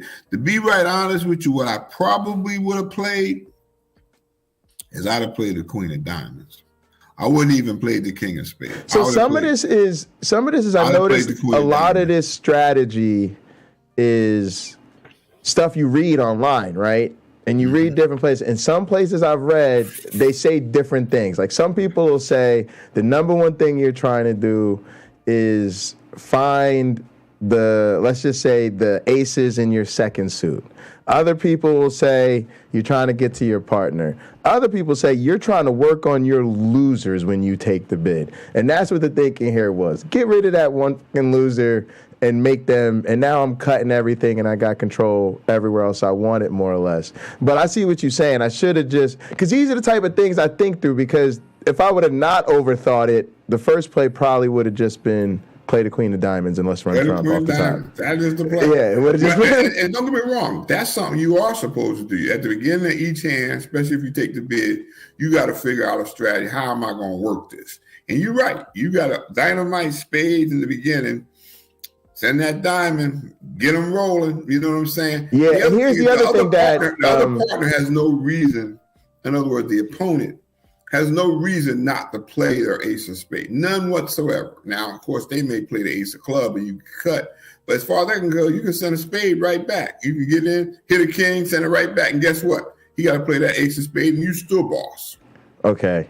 You see, because even if he played club first, and you say, "Oh, damn!" Now he's not gonna want to get everything cut, so he's gonna try to play his other aces, and you're gonna be the boss. Okay. So you got a great second suit, and that's a pretty nice hand, really, and good thing your partner. All right, there's one other one I wanted you to look at because there's one where I'm trying to learn more about. See, this is the stuff I'm trying to learn more about how to play second and third suits, right? and it's where stuff starts getting tricky. All right, let me see where I put my hands here. They're all in Pinochle. Here. All right, so there's one that has a note on it. I think this might be it. Yeah, second trump, the rest of mine. All right, so take this one. All right, let's put this in the hand thing. Uh-oh. I'll pull my window down. There we go. All right, really, Dad, all you do is you highlight all that text, you put your thing in there, you hit submit, and then it pops up. All right, so this is a case where I think I must have had to take this. I got to take this in clubs. You're south? Yeah, I'm always south in these. It always saves you a south. But yeah, so I'm running with clubs, and then I think obviously spades is going to be that second suit. So let's see. Okay, but what is your first play in that hand? What should have been your very first play? Queen of clubs. Nope. No, we're not pulling trump? Absolutely not. Mm-mm. Your first play is the ace of spades. Why? Because believe it or not, somebody, if you're long in one suit, you see those two short suits, the diamonds and the hearts? Somebody's short in spades. Now, it could be your partner, but what you can't afford to fool around with is to have it cut, because you're going to eventually get control of spades again later. So your play is the ace of spades. That's so interesting. All right. So look, you have to see this. See, you're going to be cutting in a minute. And you're going to have something you can push out there for either your partner to cut or for them to cut. So, all right. So play the ace of spades. Then after that, you're right. Your next play, especially with them having aces, is the queen of clubs. Now, here's the problem you got here. Okay. Both of them had aces, right? Yes. It's a very hard bid to make. Oh, no, they don't. He's short one, but more or less, yeah. Yeah, he's short one, but yeah. Short. All right, so they didn't show each other aces. Okay, that's good. That's good. You're right. Your player is a queen of clubs. All right, and when he plays a queen, he's got to go. He can't fool around and get caught out there, so he's going to go. Yeah, he's going to go. So that's a rough bid. All right, so he's just playing his aces still, right? He got a lot of aces, so we're sitting there. We're all right. I got to play him a point. Yeah. Partner gets in. He's got to go. He played. He didn't have a lot, but he played in there. He comes back in diamonds, and now I'm giddy because I'm cutting that, and I'm trying to find him. Once again, you got to play that ace of spades. Now, see, here's the thing. When people read about your second suit, sometimes they say the signal to your partner is it's supposed to be the one you don't play. They're supposed to say... I understand that, because they tell you to keep the tops on, but this is not based on that. It's based on the fact that you got 3 red cards in heart and 1 red card and 2 red cards in diamonds. So this is the reason for it. Remember, you still got triple 10. So you play the ace. If you got back in, you would play the ace, and after that, you hit the king. When you hit the king... you're going to be the boss. You understand what I'm saying? Because after I get the other aces out the way. Right. And so then my 10s become the aces of spades. Oh, yeah. You're going to be boss. Because at that point... Because everybody got to get and go around the table. They're going to play the other tops of the aces. Not exactly, but to be honest with you, your play is...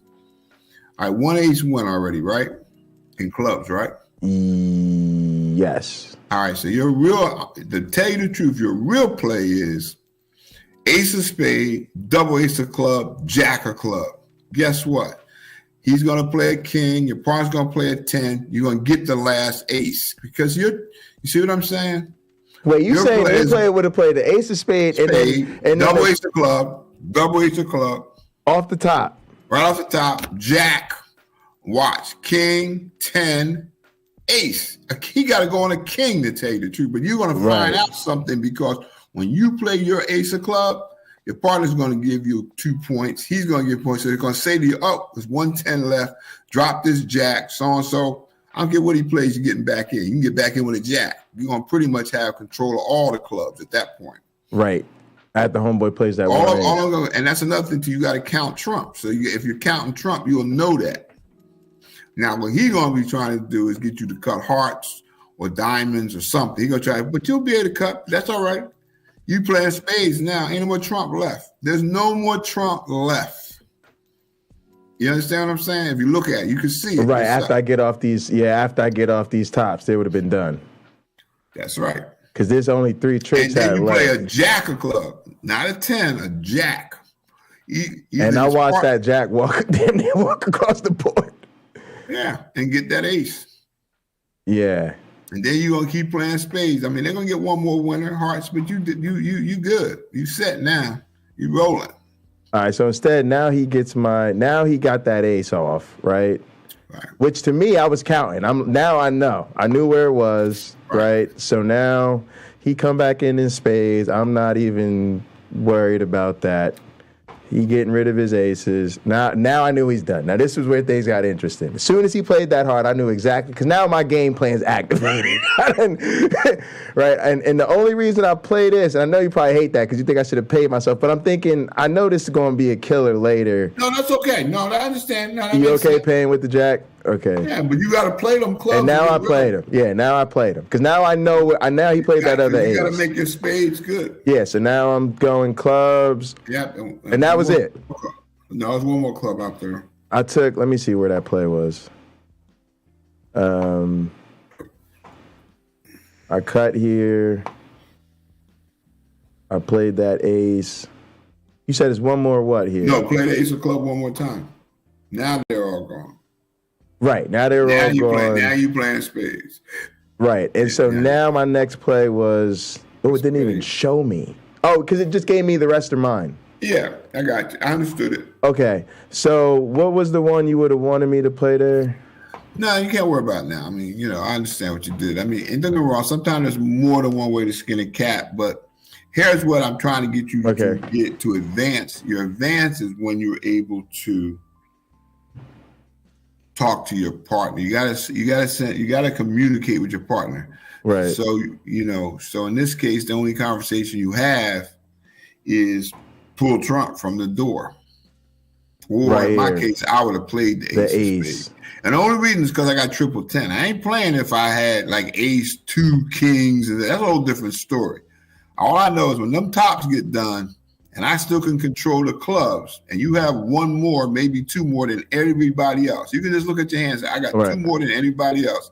When you get done, they're going to be boss. They're going to pick up my hearts and my diamonds. I'll be okay. Hopefully my partner gets some of these points. And plus there's aces in front of you, so you got to play that queen of club. Okay, so you would have started with the ace and then gone to the queen of clubs if you don't pick up the other one. That's what I would have done, absolutely. Okay. See, in their case, they're going to think you short, so they play them hoping you go to cut, that knowing that then you try to become the boss. Understood. It's a little tricky play, but go ahead.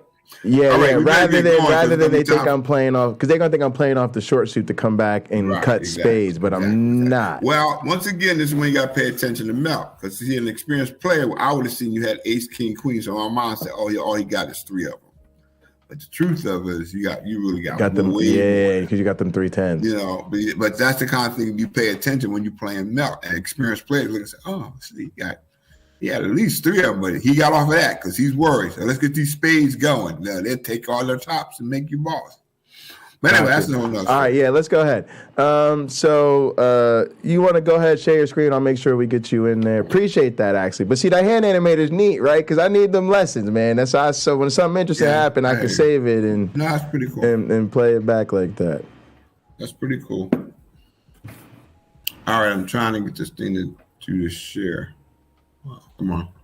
All right, so you got to hit the share screen icon. Yeah, you're getting in there. All right, you're there. So now, I still share my screen. Hang on, let me stop that. So that'll go away. Okay. Now go ahead, hit your X, and then we got to get you into the private table. I think I hit X already. Am I supposed to hit that yellow thing yet? Yeah, X. That's the X. We're gonna hit the that's just mean that you're close enough to it to activate it. Now you got to hit the X on your keyboard. Exactly. That's what I'm doing. Boom. Okay. There you go. All right. The other thing is close your reading list. So off to the far right, you got to hit that X because that's going to make everything on your screen tiny. Right.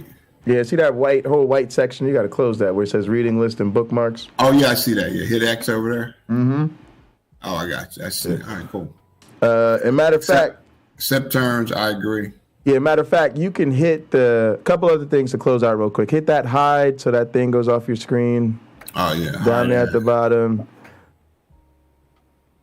And then just hit Pinochle or options. No. First go to the hide. Remember the stop sharing thing down there at the bottom. The hide and gather. The bar with the blue button that says stop sharing. You want to hit the hide. Stop sharing. Yeah, okay. Hit the hide next to it. Oh, no. Yeah, you're good. You're good. Do it again. Just share your screen again. Got it. Entire screen. Give me a minute. Share. And hit hide. Got it. As a matter of fact, you also want to get in the habit of hitting that optimize for video on top of the share screen icon. See, once it turns green, then that optimize for video will pop up there, and you'll turn that. But the other thing I'm trying to tell you to do right now is close out where it says Bundy Ranch. See where it says Bundy Ranch? There's an X there. You could close all that. That's just showing you everybody that's here in the chat. I'm not sure where you're at now. At the top? Top right in the blue says Bundy Ranch. And hit that X? Hit that X. You don't need to see all that right now. Oh, okay, I see. So it says to the people that's there. That's nice. And then go ahead and sign in. Remember, you want to sign in so it remembers all your settings and your table and everything. Sign in is down here. It's a little blue thing right here. The blue one. Yep, there you go. I forgot what this was. Melody? Al Bundy and then Melody. Yeah. And for those that don't know, Melody is my sister. Yep, she's coming here for dinner on Saturday. Oh, good. Hope you like them. No. You stuck with them. I hung out with I know. You known them a long time. Not a long time. No, I haven't. We've been around a long time, but I haven't known him a long time. But yeah, we were all in Atlantic City together for his birthday party. It was a whole weekend. It was a blast. Francis was there. You got to go into your options. Oh, options, right. Is all that okay? Yep, looks like it saves everything, so you don't have to really change anything. Just hit OK. Then go ahead and start the table at Pinochle. The blue thing? Hit the blue. Yeah, hit the blue in the middle. All right, now we got to see if I can go ahead. All right, so what I'm going to do is first off, I got your screen on that screen, so I can see that. All right, that's good. All right, then I'm going to join you. I should have listed tables, people's choice. All right, let's go for broke. All right. Put me in the right seat first time out the gate.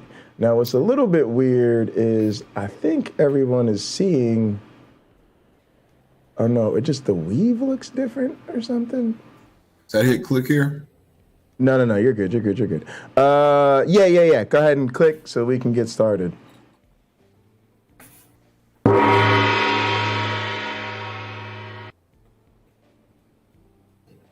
Okay. And I'm waiting, but I can hit my show melt now, right? Yes, you can hit show melt. And my show melt tells me I have.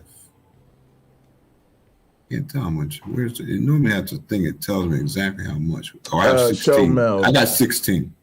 You got 16. Let me count. Let me make sure I'm right. Yeah, I got 16. It's showing you. It's off to the right. It's off to the right of yours. See it? 16. All right, how much do you have? 8. But do you see yours? It's off to the right. I want you to see it. Yeah, I see it. Oh, yeah, okay. I see it all total. Yeah. Two marriages. Yeah. All right. So I'm now between me and you. This is interesting because it's one of them ones where I got to do something here because I'm out the game with a lot of suits. So because what suit would put you in the game? Diamonds and clubs. And to be honest, I got to take it in diamonds because I don't have a marriage in clubs. All right, so you could bid 50. I bid first. I do have 5 aces, so I will probably just bid 50. Good. All right. He passed, which helps a little bit. Okay. Right, because it's not going to get expensive. All right, now. I'm only going to send you. Now I'm going to send you 52 because I have 4 aces. I'm going to send you 52. And what one did you say you had a marriage? That's real important. Diamonds. Oh Lord. All right. So to be honest with you, I have a pretty good hand. I have a real good hand, but I am short in diamonds. Yeah, and I'm gonna make you play them diamonds. All right, but anyway, that's okay. We just gotta go ahead and do what we gotta do. But anyway, I'm gonna still send you 20 melt, which is a little misleading, but I'm gonna send you 20 melt. All right, thanks, AR. AR is one of our Pinochle laggards. Go ahead. All right, so I'm gonna hit 52 and see what happens. All right, I'm hoping he passed. Yes, he did. All right. Now, to be right honest with you, you can make a decision. I got it. You might want to pass yourself. Oh, you took the bid. All right, go ahead. No, now I got a decision to make, but to be honest, I'm short in spades and I'm short in hearts. So what I would normally do is cover, because that's my way of telling you I prefer to play my trump, because I'm not. Yeah, that's Do usually. you have a run? Is a better question. I don't. It's not going to give me a run, but I'm too. And that's not good. That's not. I would pass because I do have a run, which is giving us more melt, if you understand what I'm saying. Right. So now what I would expect you to do is bid 54. I know. I hate to go that high, but that's what I'm going to do, 54. Yeah. It's expensive, but it's a little extra communication. Right. Because now what you're saying is, I hear you say that you want to declare Trump, but I got some extra meld here. Right. And then I pass. All right, so you pass. All right, so I got to hit the thing, and then we'll find how much melt we have, right? Yeah, and I don't know if you catch this, but the difference is I basically sent you the minimum twice, where you sent me some meld and then a minimum over. Right. So I'm conceding to you that. I got you. Yeah, okay. That's a good point. All right, so now I pass. I hit hearts. Did it take it? Hearts. It says you're considering. I got to hit accept. Yeah. All right. So how much melt do we have all together? 37. 37, and so we still need 20, right? Yeah, we still need 20, but we don't need more than 20. So we just need 20. All right, so in the end, this worked out. And I don't see a lot of information in there, Mel. Okay. All right, now there's not a lot of information in this Mel. There really is. Other than your run. Right, hearts. that's true. That's about it. Okay. Yeah. All right, you get hit done. Hit done, okay. Yeah. I'm going to play the hand in a second. Are you good? Yep. All right. Okay, so one thing you don't play is aces back to back. If you have more than one, you should rotate. Right, I spread them out. Because sometimes that second one can get cut, and then the other one that gets cut because you didn't get it in the game. All right, we 0-0-1-0. It's rare that it's going to happen, but you always rotate your aces if you can, except for the ace and trump, of course. Right. Except for the ace and trump. I'm still playing. I'm trying to make sure I hit the right thing because this shit is tricky, trying to hit it right. Now, do you have double ace of spades? Slowly. Just one. All right. Put a point on it. That's all. Here's what's interesting. I'm in one of them ace jack conundrums. All I got is 2 cards left, an ace and a jack, and my normal play is to play the jack because I don't want my ace to get caught. It's to play the ace. Well, what do you have? You have only ace one. Ace jack. Oh, I see. Well, that ain't a bad play. That's not such a bad play, to be right honest. Yeah, to save it because I'm worried about it get caught. I don't want it to get caught. That's a good play. All right, because you're right. You don't want to get caught. All right, so I'm taking a bid. It's on me. All right, so let's just see what happens here. Okay. Nope, that was the wrong play. Had a jack. Hit the wrong card. Hit the wrong card. That's for sure. All right, so here we go. All right, now I gotta look at my highlights too over here. Oh man. What's happening here? Trying to make sure I hit the right thing. Yep, see, same boat. That's the worst. That's the biggest enemy sometimes. All right, so all of this is nice. You know, I ain't really counting them aces, and I should be. All right. He put you in. He did. So now I'm going to play my ace of clubs. Mm-hmm. Now, don't do anything until I tell you what to do in a minute. I'm going to tell you what to do. All right. Now, what's the other ace you have? Diamonds, right? I have 2 diamond aces and another club, right? And another one in hearts, yeah. You have an ace of hearts? No. Clubs. All right, okay. So now we're going to play. Just rotate them. I don't care how you play them. Just rotate. But don't do anything after that. I'm going to tell you what to do after that in a minute. All right, here we go. So we're going to go diamond. Good. I'm going to give you my point. Or I meant to give you my point, but go ahead. Yes, I did the same thing. All right, club. Cool. Play last night. No, this your bid. I'm going to play my diamond. I'm going to tell you what to do next in a minute, so don't do anything until I tell you. All right, so what do you think you're going to play now? Just guess. All right, what I think. How many hearts do you have? 2? Just 1. Oh, you only have 1 heart left? Yes. And my temptation would be to play it. Nope. Because I'm at least going to play you a book. Absolutely not. If not, then keep it. I'm sending you this queen of diamonds. Nope. You're going to send me the jack of spades. Now, any advanced player going to know you just told me I'm cutting them because you put an ace on the other one. Okay. Oh, so I'm following. I'm doing both. I'm sending you the ace, then the jack. Now you definitely know I'm cutting spades. Send the jack, right? Just send the jack. Okay. That makes a lot of sense. But more importantly, you talking to me. Right. Not even so much to them. Even though you only got one heart left, I understand. So now it's their play. Okay. Now see what happened. Watch what happened. They played a diamond, and guess what? I cut it. See? Right. Put that on there. Put it on there. Put whatever you got point on there. I got a point. Put a point. But watch this. Now you come back. Even though it's only the one you got. And that only one I got now got points. Look how full it is. It's rich. It's rich. There you go. That's what I wanted you to see. All right, and now I got to come back to you. Well, you can play anything. You can play. You're right now. Well, you cutting diamonds though, right? Yeah, you don't necessarily want to make me weak if you don't have to, but see, you're gonna see I got to cut it anyway. But go ahead, play. Now, should I send you the point? I mean, you can play a diamond. Yeah, you can play a point in diamonds. That's not the worst thing in the world. That's actually good. Oh, they cut too, huh? All right, well, I'm gonna come. But it's still your trump, so I'm thinking you could get over it. Yeah. See what I'm saying? If I know you see what I did? See what I did with them? Okay, you got now over I'm going back here, not because you're going to cut, just because I'm trying to keep them off of me. There's only one ace is gone. So you're just getting rid of your losers. In a sense, that's true. Now they should cut here soon. There it goes. I'm just getting rid of them, just playing off, getting rid of. All right, now you got to remember they kind of now they trump tight now, so now they got a little funky. But go ahead, you should play off. Yep. There you go. And they told them to play the ace. Now they started to fall. That's okay. They can do what they want. All right, I'm gonna do that. I'm forced to do that. I don't have no choice. Now, they may have a lock. You didn't have a point in your hand. I had a point. I did have another point, man, but I'm gonna read your top. All right, okay. He cut that ace. That's okay. Yeah, we left about 3. I got bored. See what I'm saying? Yeah. I got bored. So one, even though you only had one trump, how much did we make? 70. How many points did we bring back? 70. Are you still? I mean, how many tricks? did we trick bring? points. 29. 31. 31. That's what 33 with board. Yeah. 33. Okay, so I'm just trying to show you. Yeah, that was your last trump. You told me before you cut in spades. He put me in by accident, but I'm going to send my point to you in spades, and you can cut. Right. Okay, it's probably going to be our last hand. It's going to have to be because I got to go to this thing. All right, so who's the dealer? You are?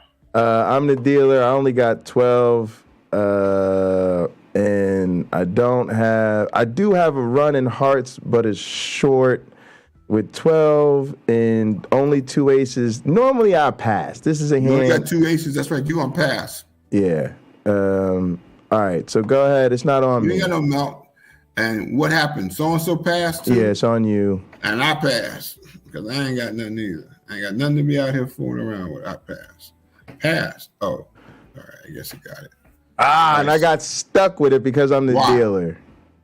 Oh, because you were the dealer. Yeah, but I'm coming in hard. I should have thought about that, but because I all right, we all right now. We all right. We gonna have to make. You had a running hearts. Yeah, but that's it. They're short, and it wasn't this it. So okay, all right. So let's look. Nothing serious because I ain't had no melt either. No. How many? Wait, so you took it for 50. How much do we have altogether? 29. All right, so you need 21. You need 21. Okay. All right, now put the hand back. Don't play a card. Push it back. Hit done, I guess. Don't play anything. Hit done. If you can help it. Don't play anything. All right, now my job now is to protect you because you didn't really want to bid. Now, and it's not that I can really protect you, but I'm gonna try to. Right. You'll see in a minute. All right, but you do have a 5-card running hearts. Okay, so your key is to make your 10 your 10 and ace win. All right, so the first thing I'm going to do, I got 1 ace of spades. I'm going to play that because I want every point I could get. So I'm going to play the ace of spade, and then I'm going to probably just play the queen of heart, right? Where else would I go? Absolutely. That's absolutely. So play ace of spade. All right, so here we go. This ain't going to be easy, but there's ace of spade. There's some hope. Not a lot, but there's some hope. All right, so go ahead. Play all right, and there's the queen of hearts. All right, so you got the ace. I gave him a jack. Now they got some aces, so it's gonna be a while before we do anything, before we get in the game. I can tell you that. Right? They made me play aces for a while. Now I wouldn't play that in a real game. You wouldn't play those back to back. But go ahead. Yeah, right. He should have rotated him. Yeah, no, that's actually a major mistake. Yeah, especially with 3 of them, because they get them cut. They'll play all 4 of them. They get them. Yeah. Mm-hmm. All right. They got plenty of aces. They got aces. Oh, I'll tell you, they got some aces. That's what I'm saying. There may not be 20. There may not be 21 points left. Damn it! Shit. I was hoping to get in, but I can't. That's bad. That's bad. Okay. So he comes. I'm gonna play this king. I hope you got one more diamond. Yep. All right, good. All right, now I'm gonna play my ace of spades. All right, now I don't know your long suit, but I'm playing the suit just to get them hopefully cutting. Yeah, we need them to cut for us to have any hope. See, one of the things they do here, because this is a okay, good, because this is a what you call it. This is gonna be almost impossible for us to make this big because they're gonna make us both cut now. Watch. All right, so now what's that? Diamonds. I got to take this, right? Oh no, no, that's you. good. That's no, you. You cut the heart. You cut the heart. Yeah, you cut the heart. Yeah, you cut. You cut. I'm trying to keep them cutting if I can. So I'm going to make them cut some more if I can. Yep. I don't know if I'm making you cut. Yeah, nope, I you got the run. That's good. You got right, one out there. He's running now. He's got to run. All right, so he don't want to, but he don't want to. Yeah, he's trying to get his trump out there. He's trying to get out and winner. He got okay. Now he's gonna give up the board. Made a great play. He just made a great play. Yeah, because he made you play. He forced you to get. Okay, we gotta do what we gotta do. All right, I gotta play this spade. You can't cut. He's out. He's out. So he's out, right? I guess. Because he didn't. Oh yeah, he should be out of trouble. Yeah, he's on out. you. He's out. All right, you caught him. I had one to, more, but you caught him. All right, now I got an ace and a 10 of diamond. I should play my ace of heart, right? No, I should play my 10 of diamond. My 10 diamond, because my ace of heart gonna take the board. All right, that's true. Yeah, I got to keep the ace of heart. I don't know if it's good or not because it may not be. It's good. And my ace of heart gonna take the board. All right, I gotta get out of here, but I'm gonna save. Yeah, playing hearts. How many points did we make? And I took his ace. 50. We made it. We made it. Amazing. All right, but I had a few hearts. That's the only reason. Wait, how did we make it? There wasn't our bid 70? No, our bid was 50. We had 29. Yeah, we made it. We good. 50. They made 63, but that's okay. That's okay. Yeah, Dad, I love you. Got to get out of here. Text me. Right, We'll play later this week. All right, I'll let you know. All right, appreciate you. All right, bye. All right, y'all. We have to link up with producer Wes for our 8 o'clock interview. Definitely want to send my dad some love. That was super fun. Is producer Wes Skeptic Haven? Is that the channel we're about to go on? I don't know. I didn't know. Let me clean this up because I got noises and all types of shit going. Let's close out. Let's close other tabs. Can somebody send me a link to the channel? Is that the channel? Yeah, maybe that's the channel. And now I can actually know 4 minutes before showtime what channel is. That's my fault, not his. He's been doing plenty of the communications. Yeah, cool. All right, boom. Skeptic Haven. Let's sub. Turn on noties. Y'all give me 1 minute. I need to just make sure I hit the little boys' room real quick so I'm not getting antsy in the pantsy. And we'll get ready to rock and roll here.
their speakers on StreamYard. Sounds like they're working.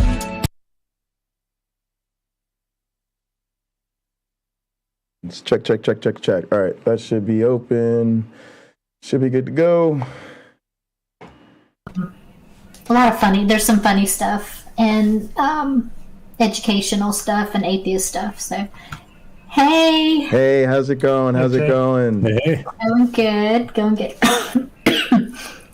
It's good to see you all. Are you guys live now, or are we backstage, or how does this work? Oh, still. Man, Wes, that's quite a setup you got over there. Oh, I can turn it off to actually say hello. Maybe. That's it's more impressive. Oh, is that a filter you put up on there? Yeah, just filter. Oh yeah, that's pretty cool. Snap camera. Swanky, man. I like it. Yeah. How are you all doing tonight? Me a while, but doing good. Good. Looking forward to this subject. Yeah, me too. So, Wes, I don't know if you got my email, but or not my email. Listen to me. The Discord messages I sent earlier. Yeah, I finally got them a little while ago. Yeah, sorry. And I sorry forwarded them to Sunny and Phil, so they've. Oh, great. I have them up in another. Left you plenty of time to do in-depth research ahead of time. Yeah, it's very interesting, but you'll have to do most of the talking because Sure, no problem. Plus, I lost my voice earlier, so I'm just getting it back. Understood. Well, I hope you're feeling better. Thank you. So what we're going to do is I have an opening. So we're going to go live in just a second, and I'll say my little opening. Then we'll have our intro music, and then it'll be all of us up and ready to go. All right, and then awesome. I'll just ask you to kind of introduce yourself and tell us whatever you want to tell us about yourself. Sure, we'll do. All right, and then we'll just jump in. All right, let's go for it. Okay. Here we go. Hey y'all, I'm Sunny Shell, and tonight we're going to talk about evolutionary biology. Remember, if you're a patron, you can receive a link to join us on the show. We love your questions, and we try to answer them all, but super chats take priority.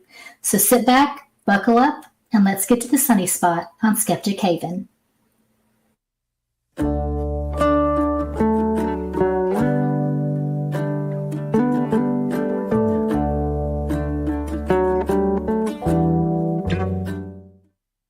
Hey everybody. I am so happy to welcome Phil as my, actually this way, Phil as my co-host. There you go. And I'm really happy to introduce Pocket Locker 86. Yes. Or Dr. J. Yes. We're so glad that you come on. Yes, thank you so much for having me. Really excited to be here and looking forward to the conversation. And yeah, also wanted to thank your producer Wes for inviting me and supporting my channel and all that good stuff. I'm Pocket Locker 86. If anybody else would like to check me out on YouTube or Twitch, Twitter, and Facebook. So Pocket Locker 86 everywhere. I think YouTube, Wes has Twitch, Twitter, your link Facebook. tree. Yep. Oh, yeah, great. Thank you so much. You that. can put that in the chat, and yeah, that's really helpful. So for those that don't know you, which would just be a travesty, but for those that don't know you, can you tell a little bit about yourself? Well, in case you've been living under a rock for the last... No, seriously. Kind of just got out here. I have a very small, growing... content creator community, and really thankful for all my viewers and subs. But yeah, my name's Dr. J. Bundy. I recently finished my PhD at Michigan State University, I guess 2 summers ago. So really recent graduate. I'm currently a postdoctoral researcher at the University of Minnesota. I did my PhD in the lab of Rich Lenski, runs a famous long-term evolution experiment. I currently work in the lab of Dr. Mike Travisano, who himself is a former graduate of Dr. Rich Lenski. So I was really lucky in that sense that my current mentor and I had the same graduate mentor. So that's always really nice to be able to stay in the same academic family. Did my bachelor's and my master's at Penn State. My bachelor's is in social dynamics because I wanted to be a dating coach. And when you give full academic scholarship to a 17-year-old and ask, what do you really want to do with your life? You're going to get an answer that you maybe, I was like, maybe young people shouldn't have this much control of the ship at that early of an age. But it did lead me to evolution, right? It's sort of like at that young stage in my career, I guess I was trying to wrap my head around how humans tick. And all I had figured out was that human behavior was systematic, was the word I always used, right? If you kind of knew enough about a person or a situation, you could kind of make some, predictions about patterns in behavior. I found that, fascinating. I had to say, especially coming from a religious perspective where that sort of opened the door to much broader questions, like how did humans get to be so systematic and predictable? And then, of course, you find all the ways that people are not. And so that sort of led to my love of social dynamics, as I call it. So that's what I did my undergraduate degree, and had the good fortune of being able to make my own major at Penn State. So really grateful to that university for allowing me to do that. And that certainly led to a little bit of evolutionary biology, some evolutionary psychology, some psychology, some sociology, some economics. It was sort of all thrown in there, which is why it was a created major. And I think that was kind of good because it got me thinking about sort of the fundamentals. Like if we take, we talk about evolution, we tend to think biology, right? We tend to think evolution is a subfield of biology, and you need a really strong background in biology to study it. But really, evolutionary thinking is just a theory, right? So some of, say, like Adam Smith's thinking about the invisible hand, while certainly not a full-blown evolutionary theory, has some of those same mechanistic underpinnings, right? So it was actually really great to be able to think about, how does evolution underlie maybe some sociological things, right? So something like, you could take something like, I remember studying like the code of the streets, right? Which is sort of thinking about maybe like street subculture and gangs and some of the unique social dynamics that play out there. So, what's up with the big chains, right? And the gaudy jewelry and all of this stuff. And, they start talking about, well, it's something that demonstrates value and status, and it's also something to defend, right? It makes you kind of a target, right? And then you start thinking about like how peacocks signal, right? And they have these really costly tail feathers, and it's really attractive to females. It gives them a really high status, but when it comes time to fly away from the enemy, it's not really the best thing to be burdened with, and it sort of puts those two systems on a par, right? Where all of a sudden the things you see happening in bats and birds can actually inform things you see going on in people. So I had a weird sort of introduction to evolution because I wasn't, in a lab playing with yeast or microbes. And as a matter of fact, the first time my mentor told me, because I have to have a mentor for the program I was in. It was a close friend of mine. He said, you need to, I'd taken some time off. He said, when you come back, you need to take a course in evolutionary biology. I was actually offended. I said, have I ever said the word biology to you? Felt like we had gotten to know each other so well, and I saw myself as a social scientist, right? So I was into all those sort of things about people, and so to be told I needed to study biology was weird. But I took a class called Sex and Evolution. I knew kind of on day one I had found the right place. I ended up working in that professor's lab. He was in a biological anthropology, so I did my master's in his lab, and that was a really important period in my life too, because like most people, I thought that scientists wrote books, right? And when he started, go ahead. Did you have it? No, you're right. Some do. Some some do. There's a lot of different places to be. So and certainly in a lot of STEM disciplines, you mostly write papers. So when he sat me down with this stack of papers, I was kind of like, "What's going on with this?" Like, don't you write? We had conversations about more famous researchers who wrote books. And I was like, "What's up? Why aren't you telling me books?" And so I really had to learn how to read a scientific paper and understand what was going on with journals and that. But it was cool because I was like, oh, this is the stuff that the people who write the books use. And this is where sort of the cutting edge is. And so that was super fun.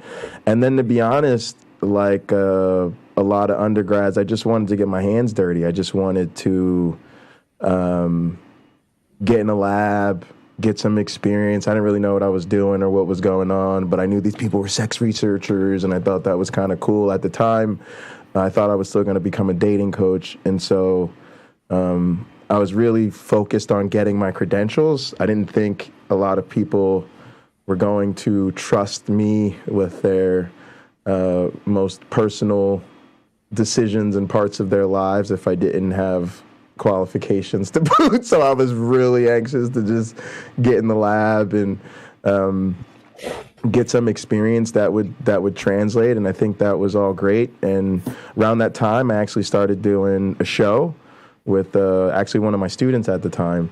And so looking back on like what I'm doing now, it's like sort of all started. It starts early. You don't recognize how some of those early experiences really set you on your path, but they did. What was the initial show? What was your concept for the initial show? Oh yeah, wow! I could not think of the name of this show probably for like the last couple of years. I couldn't remember it, and just as you asked me that question, I remembered. It was called Happy Valley Hookup, because that's Penn State, right? Happy Valley. So.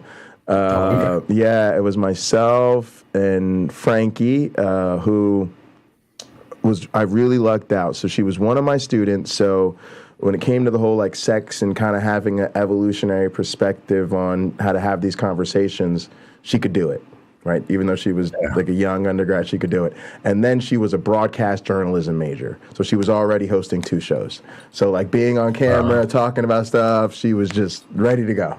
And then one of the professors that I had in the anthropology department had just set up like a little green screen setup thing in his house. And so we'd meet there in the morning, have bagels, and, he would shoot us. And we just went around the campus and we had these little slips of paper and they asked students, I think it said if you had the opportunity as a dating coach, 3 questions, what would they be? And maybe in 5 sentences or less, describe a recent experience with a significant other or person of interest that frustrated you. What frustrated you? And believe it or not, once you get the teacher to say you can give these to your students, they just answer. They just fill them out. They just go ahead and fill them out. And we would sit there. We'd pick a topic. We'd go through. We'd find a bunch of questions that were on that topic, and we let it fly. And it was great because immediately the goal was to break down the locker room mentality that I always used to say men talk about men amongst men when women aren't around, and women talk about men amongst women when men aren't around. And so this was sort of the thing where, not to get too heteronormative, but if, a question's coming from a male perspective, you're going to hear both of us kind of approach it, and it kind of broke down that barrier to where you could hear each other and also understand that there are some differences, right, in how we come out these things, and it gave us kind of a safe space to discuss that. And so it was really fun. That's really kind of cool, because one of the most challenging things in various fields of science, particularly psychology, is a lot of what you're doing is by interview, right? So to get people to give honest answers and feel comfortable to give those honest answers is really half the battle.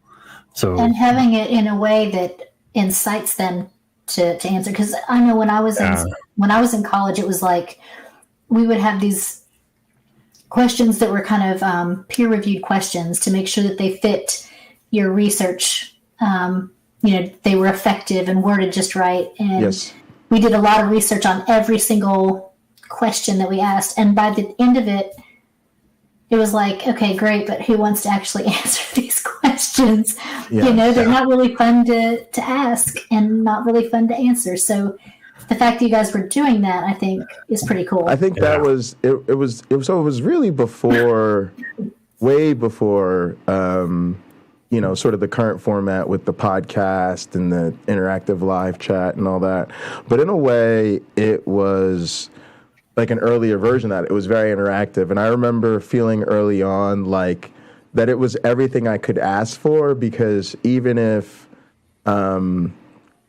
there wasn't a ton of people watching or anything like that, you knew that somebody asked you a real question, right? Yeah. And so at least that person was interested. And it's sort of like I always tell my students when I teach is, it's very likely if you have a question, you're not the only person in the room that has that question. So, if you sort of have that at least as a indicator to what other people might be wondering or dealing with. So it was sort of easy. And I think we see that now with the live chat, where you can kind of see what the live chat is, or you see what your comments are, and then you get a real feel for, what's helpful to your audience and maybe what's not. So what subjects do you teach right now? So right now I'm actually in a transition where currently I'm teaching at Michigan State University. So I actually work at the University of Minnesota, right? And I'm part of a program that is about, it's a early career research and academic career development award. So there's some money.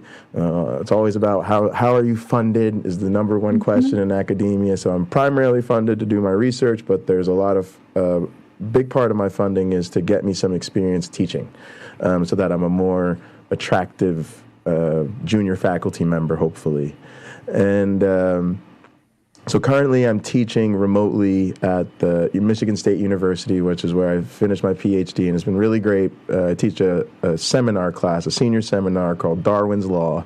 It's actually quite a demanding class because it's a senior seminar, so it's like really give it to them. But it's really great because our students really study the mechanisms of Darwinian evolution, and it also, I hate to say it, but it really touches on counter-apologetics, because it's a biology class in the sense that it's about evolutionary biology, but it's also a philosophy of science class. And so it starts with a lot of those nature of science. What is science? What is the scientific method? And one of the ways that Rob Pennock, my teaching mentor, goes about it, he was actually the expert witness for the scientific side in the Kitzmiller versus Dover trial, which comes up on YouTube quite a bit. Yeah. Wow. And he always makes this point to our students that what was at issue there was sort of less about the scientific evidence and more about what's science versus what's not science. And so accordingly, we teach his book called The Tower of Babel. And so our students actually get into understanding what is science by way of comparison. And so what they do is they compare it to creationism, right? So creationism is the example of this is not science. And so it's actually really interesting because our students get into all the varieties of creationism and sort of the history of creationism and some of the key players in the creationist movement. So they know who Dembski and Behe and Philip Johnson, they know who these people are. And then it's really interesting. Design, I would assume. Yeah. They sort of get into and they get into all the sort of flavors of intelligent design, and then in sort of my portion of the class, the lab portion, they work with Avita Ed, which is the digital organisms I was telling you guys about, sort of an educational version of our digital evolution software, and in there they're doing hands-on experiments. So, for instance, just something as simple as what does it mean to say that mutations are random, right? So they do a little experiment. It's very much a mocked up version of the classic Luria Delbruck experiment that first discovered the random nature of mutations, and they get to test this. hang on a sec. They just get to test this idea of do mutations occur sooner when they're selected. So they actually get to get their hands on and understand what it means when we use these terms. Sorry, I didn't mean to interrupt your question. Just wanted to finish that. Yeah, it's not a question. I would just the Vita Ed was totally new to me. So I'd like you to spend some time describing what that program is. Absolutely. And how you use it. So Avita is a digital evolution software, and by that I think an easy way to think of it is like a sandbox or sort of a virtual lab. It's very kind of modeled after sort of like the LNCA lab, a very basic microbiology lab where you've got petri dishes and freezers and that type of setup. But basically, a digital organism is just a computer program that self-replicates. And so you can think of it, I always think of it as a blank tape. It's just, it's a program that has a little set of instructions that allow it to copy itself. And otherwise, it's got a genome, which is just a list of computer instructions, which are almost always initiated to be instructions that don't do anything, literally no operation instructions. And for the most part, their genomes are represented, you can think of them as an alphabet, okay? The no operation instruction is normally C. So if you, actually, can I share my screen? I think that there is a way, where it says, let's see, I'm not sure what yours shows. Yeah, it should be sharing the screen. All right, so if I pull up Vita Ed, so this, I can go over here to our organism viewer. I can drop a ancestor here.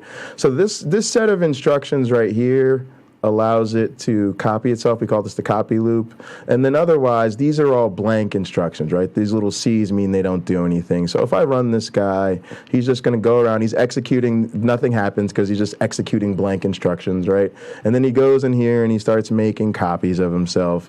And what you can see already is, see this little R in a blue circle? That's a mutation, as is this B right here, as is this little J.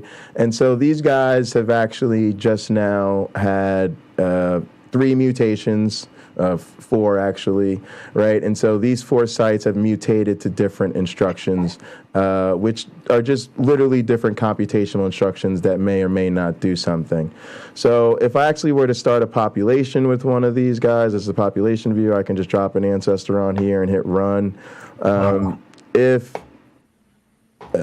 we look over here at the resources, these notos, nanos, andos, these are just resources, and it's kind of corny. I think it's totally unrealistic, but you guys know how sugars always have this OSE ending, like glucose, fructose, whatever.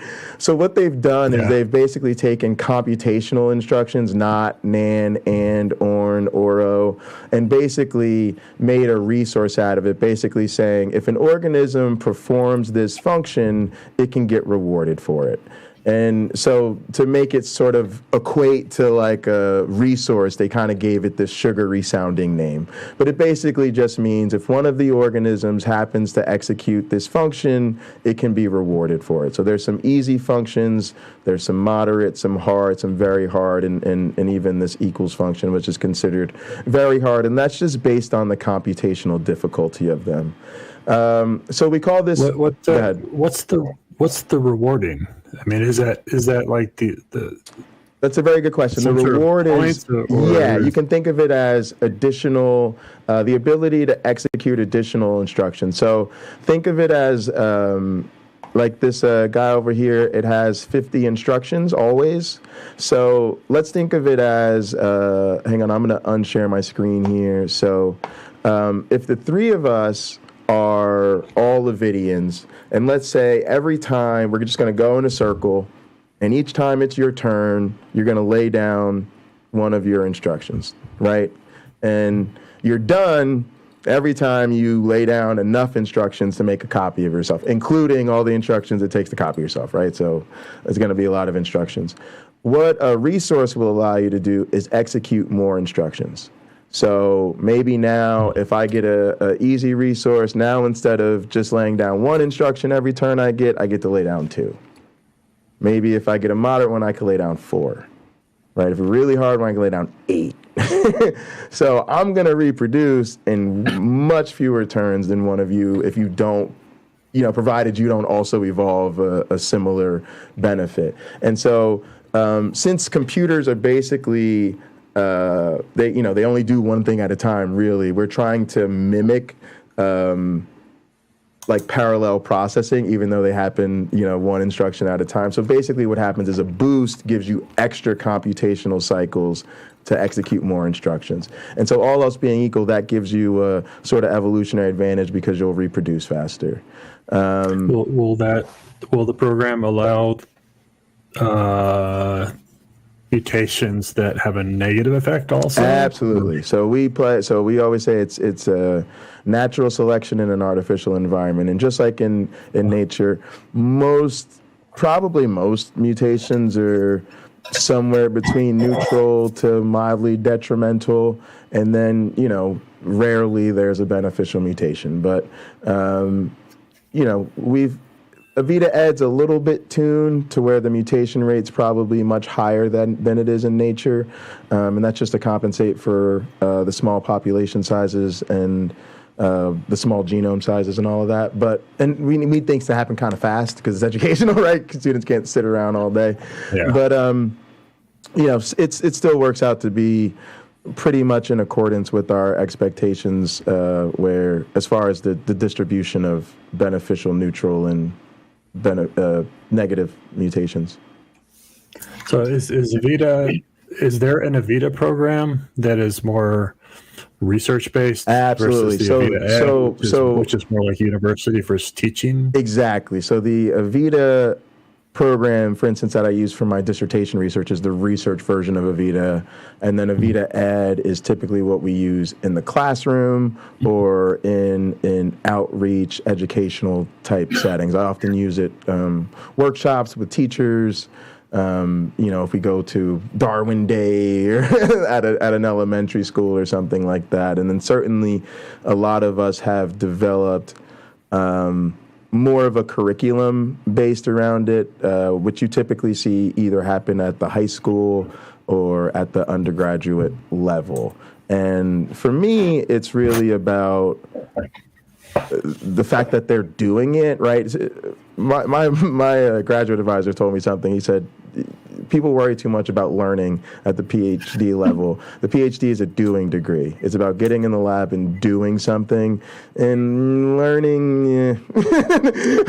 And what he's really saying is this is how the field learns. The field learns by you getting in there, you generate some data, you see what's up, you test hypothesis. And that is the most intuitive way, I think, to learn about evolution, because now when we say, mutations are random, our students aren't going, oh yeah, I memorized this thing in a textbook. They're going, I saw that. We did that. We tested that hypothesis. I remember the graphs we generated and yeah, this, and they do the same thing with, fitness and all these other concepts that come up all the time.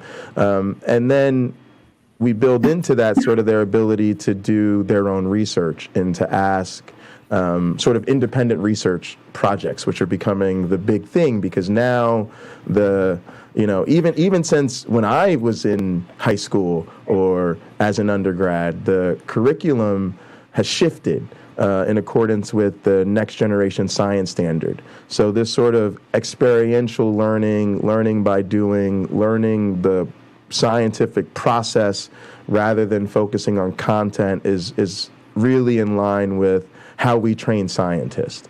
And so it's really exciting to have this sort of digital system because let's be honest, in a real lab, students have to learn all the lab stuff. They've got to learn, how the autoclave works and where to find everything and how to pipette stuff and how not to contaminate. Don't burn yourself. Jimmy, put that down. So taking something as simple as contamination out of the picture, right, is really huge in the learning. Coli plates. Yeah, exactly. So.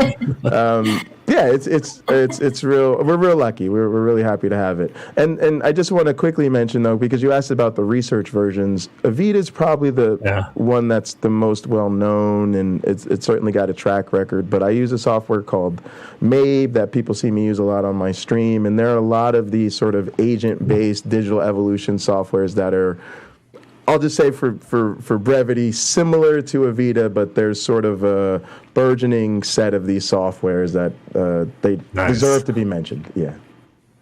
Really quick, before we get too far, there was a question from someone in the audience for something you said a little while back, so I don't want to get too far. Yeah, sure. It was from Cat the Humanist. Do you ever get pushback from your students about creationism not being science? I was wondering the same thing when you said that.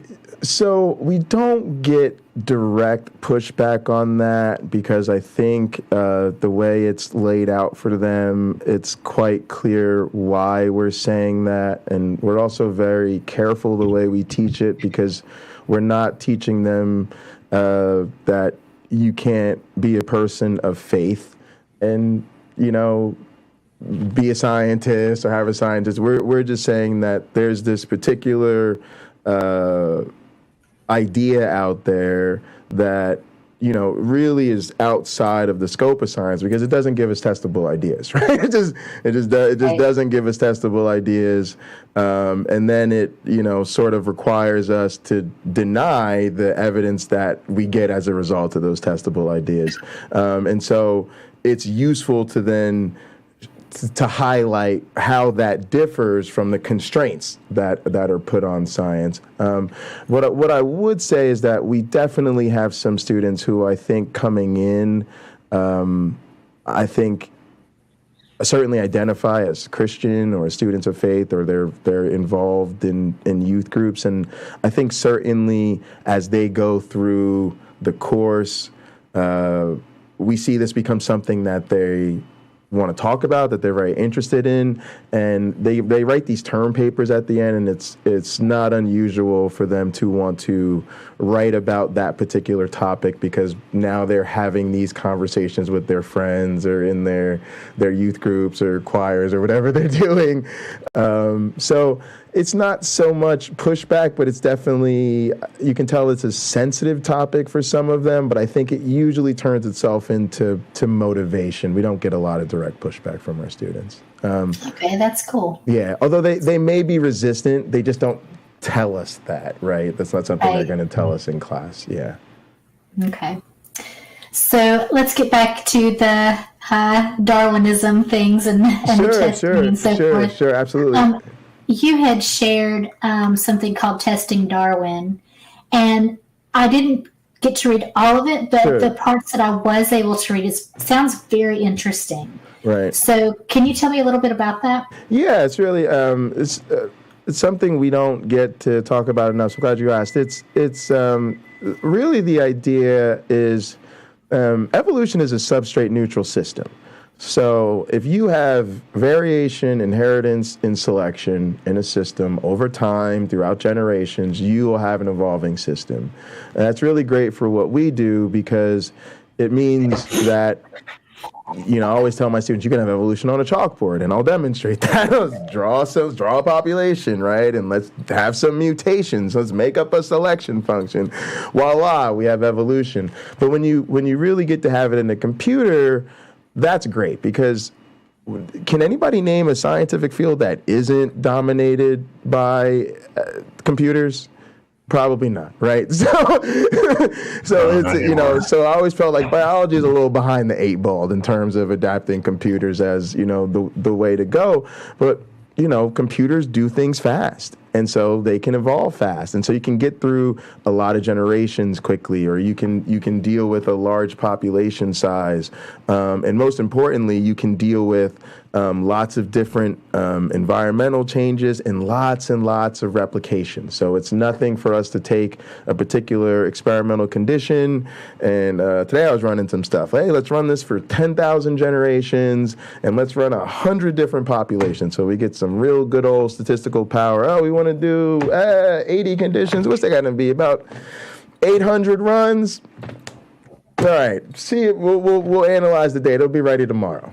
You know, that's the power of a computer. In a lab, even with E. coli, you know, so my lab that I just finished in runs the longest running evolution experiment in the history of science. That's what the LNCA lab is very famous for. But that took about over 30 years to get to about 70,000 generations, give or take. So it's not practical for most people because you're talking about one experiment that's now taken the lifetime of one scientist, which in practical terms is many generations of grad students. Like I said, I graduated in that lab, and my mentor graduated in that lab 30 years ago. So he graduated, he went on, had his whole career. He's now the head of the department at the University of Minnesota, and there's still people coming up behind, right? So that's how long it takes. And now when you say a grad student is trying to get out of here in 5 or 6 years, right, you can't really do evolution experiments. Evolution is a process that takes many generations. And so, but this is where the crux comes in, because I'll show it to you in the computer and I'll say, this is what we got to do because it's practical. I need to show you many generations and lots of replication and all of this fundamental science stuff, and you'll go, great. But then they'll come right along and say, but they don't have cells, do they? And that DNA, that isn't real. Their genome, that's not DNA, is it? It's not DNA though, right? So is it really evolution? You know, so we get a lot of that. That's what we're constantly dealing with. That question was coming to my mind is like how complex can you create of an entity, or a DNA pattern would be probably a better phrase. You know, as opposed to like a 6 molecule replicating molecule kind of thing. How elaborate can we get now with simulations? Yeah, I mean, that's a really interesting question. And some of that is probably honestly best reserved for people who, you know, sort of are in the modeling game, right? Because I'm going to grossly underrepresent their capabilities. But I'll say in our systems where, let's just say complex, you know, sort of recreating the complexity of a protein, for instance, isn't necessarily the goal. And we, by definition, start with something as simple as can be, right? It's just it can copy itself and nothing else. You know, it actually gets complex, and that's sort of all based on the ecology of the system. So little things like, so for instance, the work I'm working on now, we're evolving, you know, these things that we're evolving, the program underneath the hood, they're Markov brains, and they're put in these little worlds where they've got to really evolve some cognition. There's a certain type of food they should eat. They should avoid other things. Define that. A Markov brain? What is that? So they're basically they're a program, and they have inputs and they have outputs. And I'm going to misrepresent this because I'm not a Markov brain expert, but they're basically a form of genetic programming, right? So we have different types of genetic programs, and in our case, they're just sort of modules. So a Markov brain, in my world, is a particular type of brain that I can plug in, versus there's a different thing called the Cartesian genetic programming, which is a different way of going about encoding the ability to solve these type of problems. And what we find is that, versus something like a neural network, right? These are all terms you'll hear thrown around in this sort of algorithmic evolution space. And the reason that's important is because, as you can imagine, different cognitive bases are going to give you different types of evolvability given the problem, right? So one of the things we do is we try to figure out which types of brains are best at solving which types of problems. And as you know, like a human brain's really good if you want to code a computer, but if you want to do echolocation, probably not so much, right? So, we try to figure this out in a simpler way. But I wanted to answer your question in a bit different of a way. So I want to say, one, you can get a lot of complexity if you're evolving a complex system. So just for example, some of these brains are really complex. Some of the tasks they get asked to do is really complex. Sometimes we can introduce sex. We can introduce sexual selection, right? We can introduce complex mating systems. That will, in the sense of evolution finds a way, if there's a lot more going on, it's going to find a more complex way, right? And so that's there. But the other way to think about it is the beauty of what I want to do is I say my work is super basic. And so as a basic scientist, I actually want to kick complexity out the door, right? I want to strip things down to the simplest thing possible. That way, every little thing that we manipulate, we can be as controlled and precise as possible. So we often want people to sort of understand that the beauty of basic science is you're making it as simple as possible. That way, when you manipulate that experimental variable, what is the resource level between the different environments, that is the only difference. And so what's really beautiful about this is that this is as close to evolution in the vacuum as possible. This is where we get rid of the noise of DNA and being tied to carbon substrate. When we see something in nature, is that really how evolution works? Or is that how evolution works when the basis is DNA? We won't know that unless we look outside of DNA. So this gets us as close to as taking that evolution on a chalkboard, which would be theoretically possible but not very useful, because again, you have to sit at that chalkboard for a long time, and actually getting it some power by getting a supercomputer to do it. Okay, that raises a question for me really quickly, and it calls to mind a conversation that a couple people at a restaurant were having. I had a business lunch, and I hear these two talking, and they were basically saying that people go to college now, and they're getting degrees that don't matter. Just they can sit there and do these experiments and think of themselves as being smart, something along those lines. Yeah. And so, which I think is absolute crap, and it's basic. Well, anyway, I won't say that. But what it made me think when you were talking about this is when you're looking at that stuff and you're trying to see what really is evolution, and you have to go outside of the DNA and all of that. What is the real world application that can come out of learning this? What can we say to the average Joe? This is important. And it may not be important for your particular life, but it's important for humanity as a whole because... Sure. So I think one of the first things we can do is really help people understand that there actually are, generally speaking, two different types of science. And generally speaking, we call them basic and applied. And so when we want to know how research will change our lives, give us a tool, help us solve a problem today, we're generally speaking talking about applied research.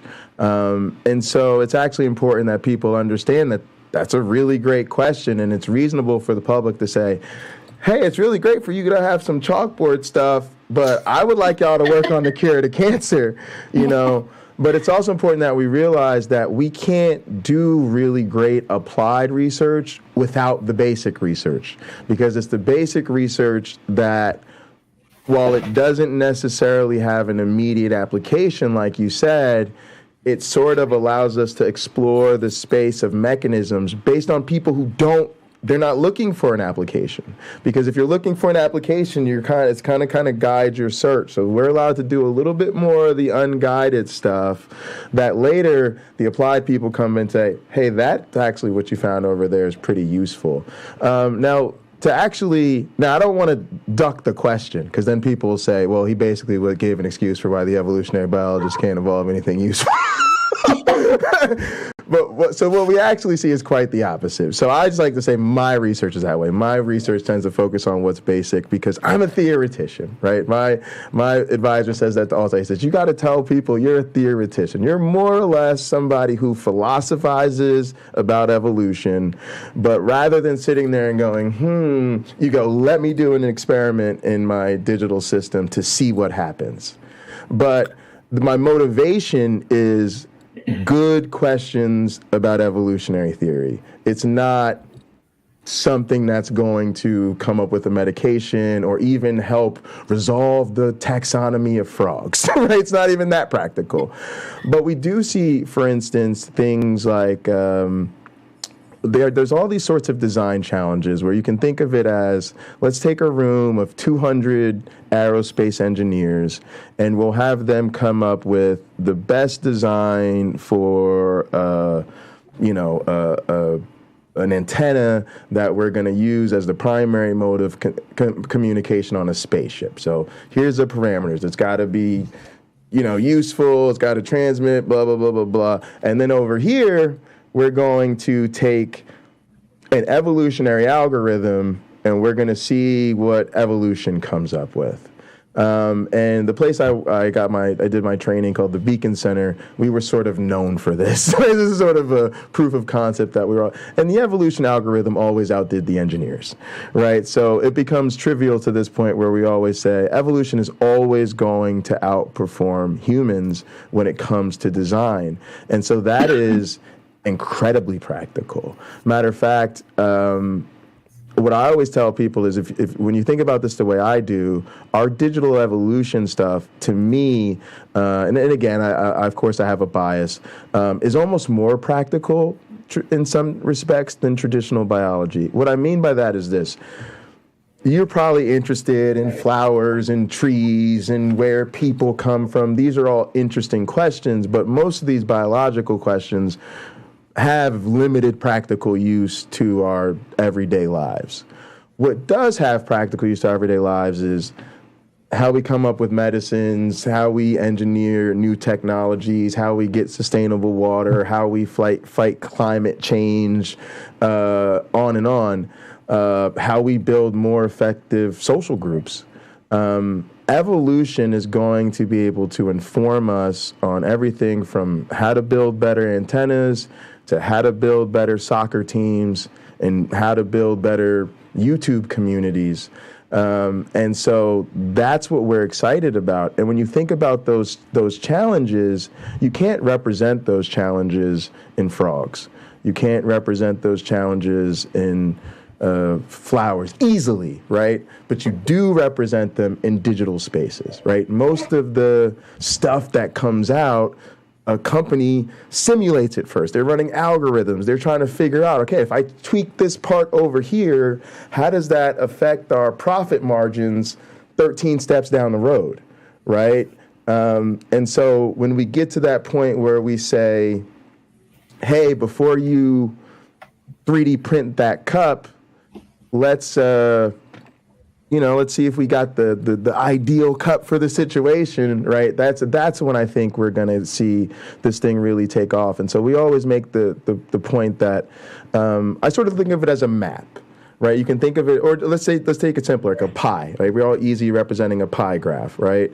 And what you can think of is, if you think about biology as the whole graph, the part about biology that was used to answer practical questions with computers was very, very slim. It's very slim, right? It was mostly bones, stones, fossils, right?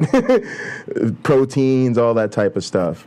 Well, what's happening is as we use evolution to do more and more things every day, the pie itself is growing. We're going, holy crap, evolution is now informing psychology and economics and all of this. So it's way more fields. And then as that's happening, the slice that we need to use computer for is also growing. So it's an exciting time to be a digital evolutionary biologist.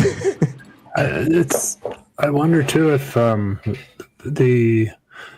The way evolution works almost sounded like it was going to be a detriment possibly to engineering, even though it isn't, because it is limited to, each step is going to be based on the step that was already there, right? You can work with what you got, and then you get a step better.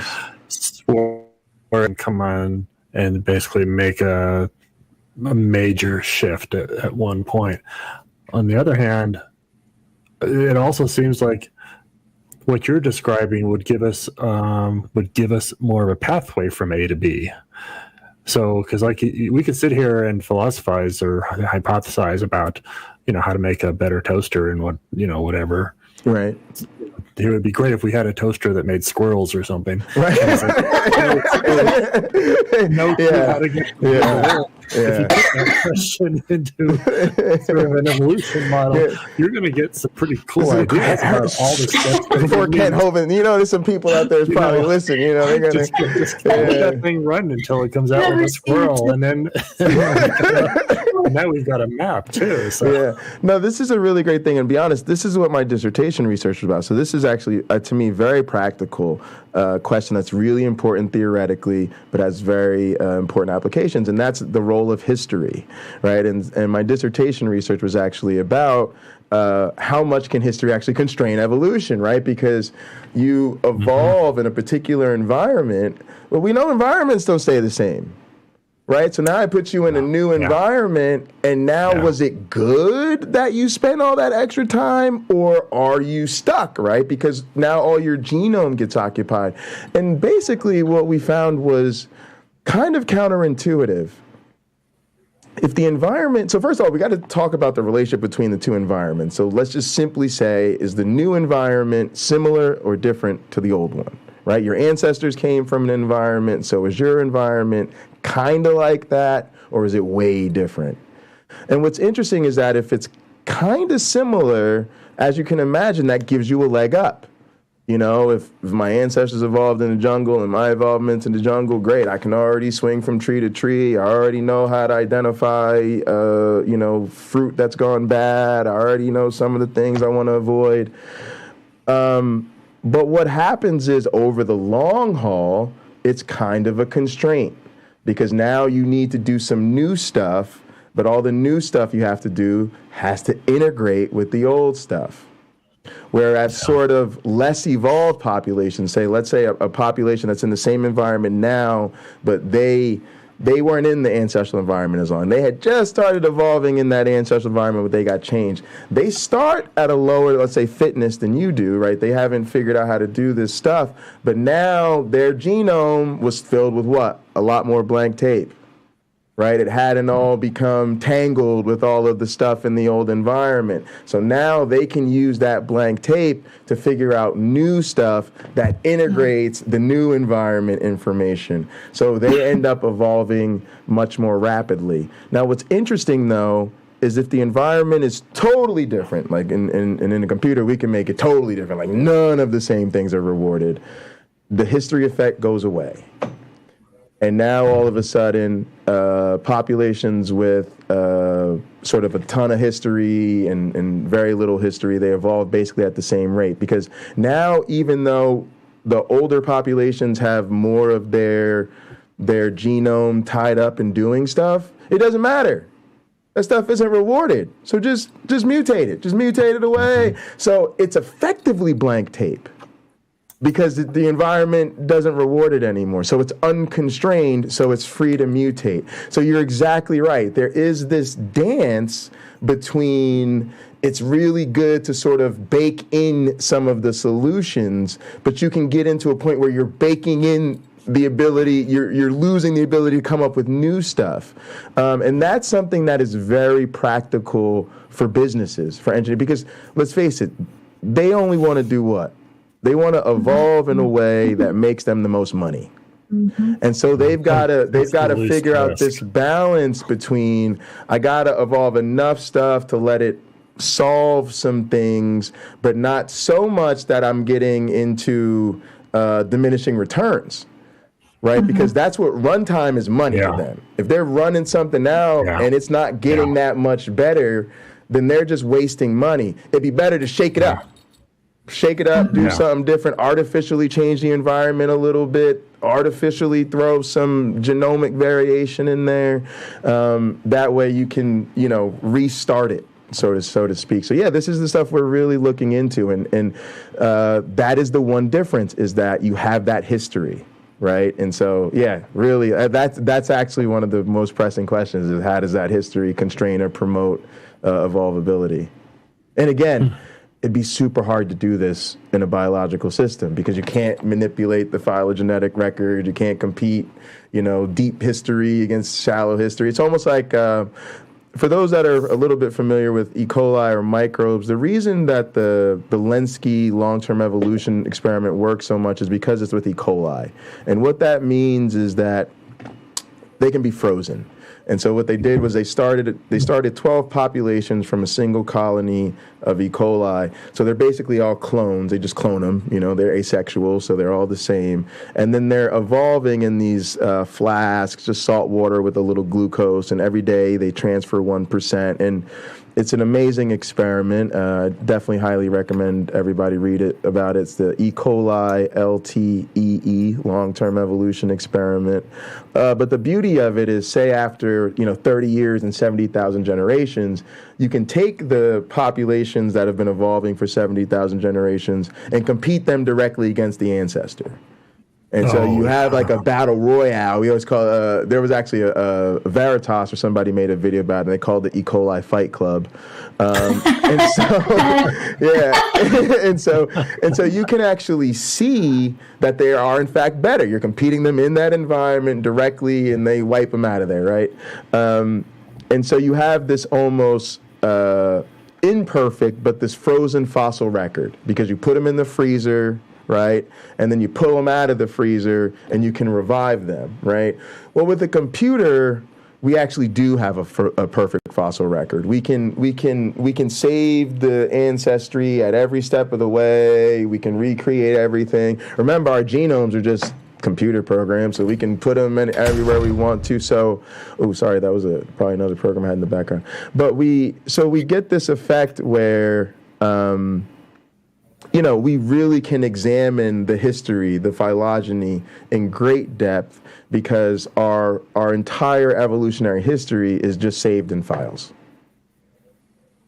Yeah. So we always say it's even better than the freezers. Having enough people to analyze that much data too. So yeah, and then we write programs for that. That's so the computers do all the heavy lifting there too, which is great because it gets at something that we don't often talk a lot about, which is independence. I can actually do my work from anywhere in the world at any time, and for the most part, I can do it myself, or we can work in very, very small teams, which is an advantage, right? Because again, it comes back to funding. And so if you are labor, a computer, and benefits, that's good to go, versus you need a team of 6 people, you need incubators, freezers, and half a floor of lab space. I'm cheap. Give me a job. Yeah. That's all I'm saying. I'm cheap. I come low cost. I'm trying to get hired out here, man. It's tough. You get a lot of return on your investment. Yeah, exactly. Yeah, there you go. A whole lot of return on your investment, exactly. But yeah, it's fun. So I want to finish up with one question that I've been dying to ask. Sure. It may be a stupid question, but there's no such thing. There you go. So when I first saw some of the things that we shared before the show, and one of them was digital organism, I immediately thought of AI. Sure. Yeah. And so I'm just curious, is any of the work that you do or that others like you do contributing to AI? Yeah, so I'd love to come back on and talk about that with you if you want, and I'd bring my colleague Cliff with me, because really all the work we do is artificial intelligence. Cool. I tend to call it digital evolution because I see myself as an evolutionary biologist, but most of the people I work with that consider themselves computer scientists consider this artificial life, and actually my I just submitted a manuscript to the Journal of Artificial Life that's about the history project I was just telling you about. So, all of this work is about artificial intelligence because what we're really doing is there's a definition thing here, right? Where at what point does a program qualify as life and all of this stuff? And people are on both sides of that. For our purposes, that's why we say it's a digital organism, right? And it's a evolving population. We kind of get around those things. But ultimately, we're talking about self-replicating computer programs that solve problems, often quite complex cognitive ones. We even have proper mind-body dualism, right, where they have a brain, and the brain is in the body's in the world interacts with other organisms. I mean, it gets pretty up there. And I think the thing that I would be most excited to share with you about the work we do, especially the work Cliff has done, is he's able to take these different types of brains, because that's what it really comes down to. Artificial intelligence isn't just there's one type of thing, right? There's going to be maybe a different type of robot that vacuums versus, guides us, to another planet or something like that. And so what we're finding is different types of genetic architecture lead to brains that are better at solving different types of problems. And then we can actually build hybrids of different models of brains and actually start to figure out what is it about the way particular problems are encoded genetically. So I think that stuff you'd be super excited about, because it also comes with some really cool animations, so you can see the different types of tasks and get a feel for the different types of, because I like to think of it like a video game, right? What you have to do cognitively depends on the game you're playing. If you're playing Mario, that's very different than if you're racing versus if you're playing Tetris, which is a puzzle problem, right? And so it's the same thing with our digital organisms. If we present them with different types of tasks, which to us, you'll immediately recognize, oh, this one, it's got to catch the right thing and it's got to avoid the ones that are wrong. Oh, this other one, it's got to chase that thing around the map, right? And so you start to realize, oh, and now we can see encoding this problem like this genomically actually consistently leads to better performance on these type of tasks versus these. And that's what's going to really make the difference in how we program our robots and our automated assistants, and how we create that Jetsons future that we're all hungry for. Mm-hmm. Well, I'm excited about that. I really want you to come on, because I can see a whole entire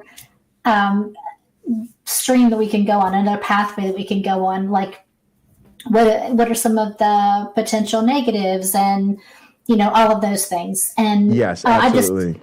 I cannot wait. So I really, really, really want you to come back on. Yeah, and do that. I'd love to. Let's set it up. I know I have Wes's contact information, and I promise I'll be easy to get on again. And the main thing is I'll schedule Cliff, because I know you guys will really love his stuff, and he'll pull up his stuff. So yeah, that's fun. And thank you guys so much, because believe it or not, it's really hard to find people who are interested in science, especially in the skeptic space we're into, because we're all Bible and philosophy nerds. Talk about that Bible, talk about philosophy, and boy, people come running. But it really is nice to say, okay, we know what we don't agree about. We know what we don't believe, but can we talk about what's going on with the science? Let's talk about the stuff we actually want to encourage people to do and encourage people to put out there. Yeah. Also, I want to say quickly, next semester I'll be teaching at Normandale Community College at the University of Minnesota, and I'll be doing an asynchronous course for non-majors.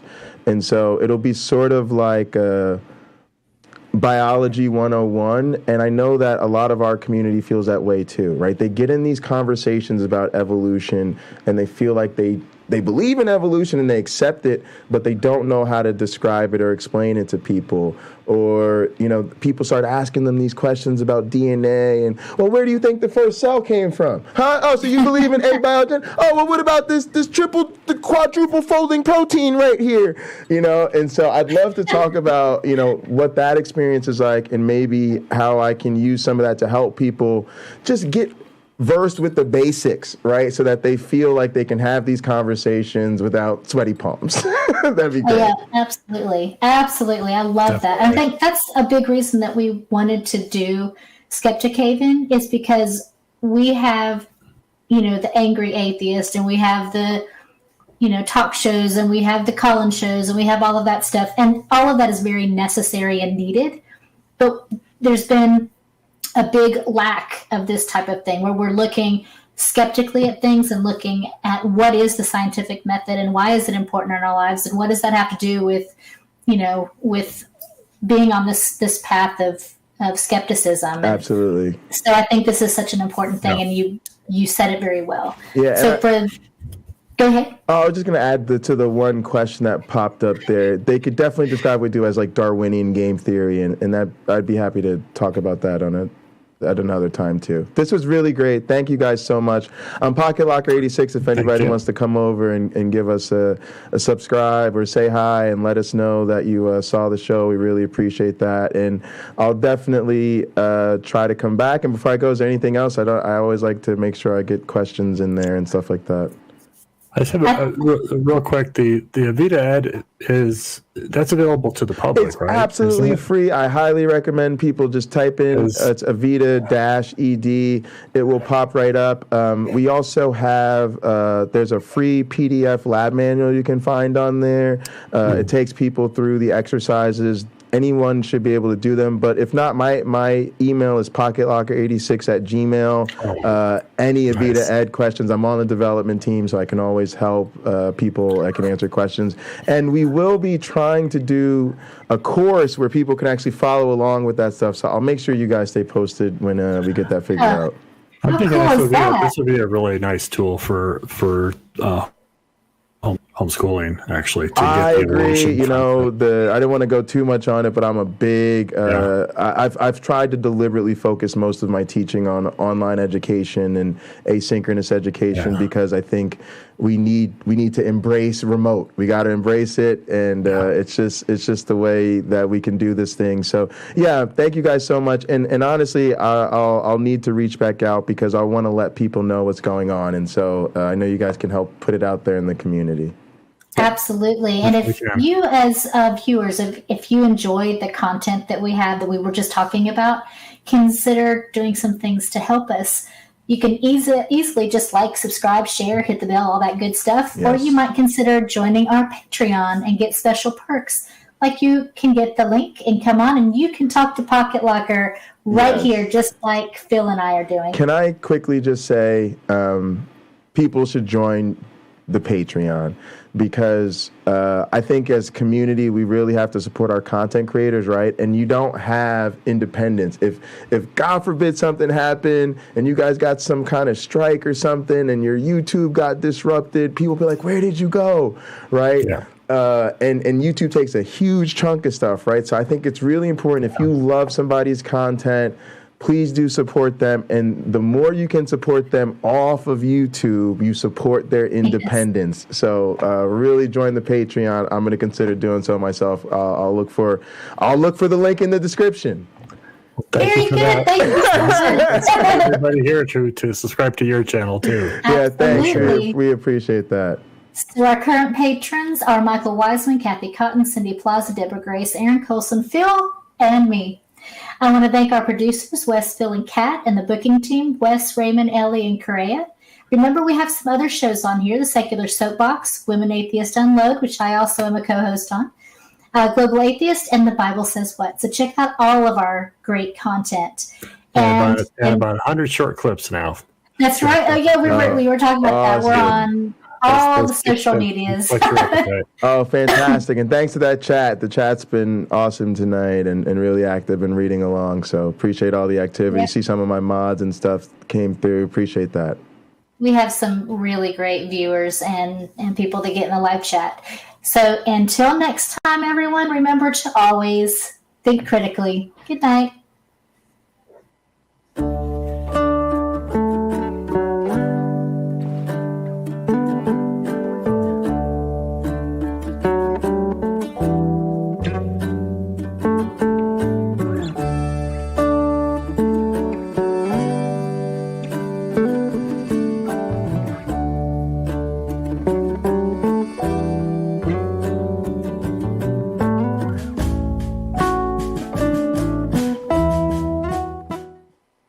Hey, that was great. Just wanted to say thanks again. Cool. And I guess Wes can maybe help us exchange contacts and stuff, and we could just set the next one up.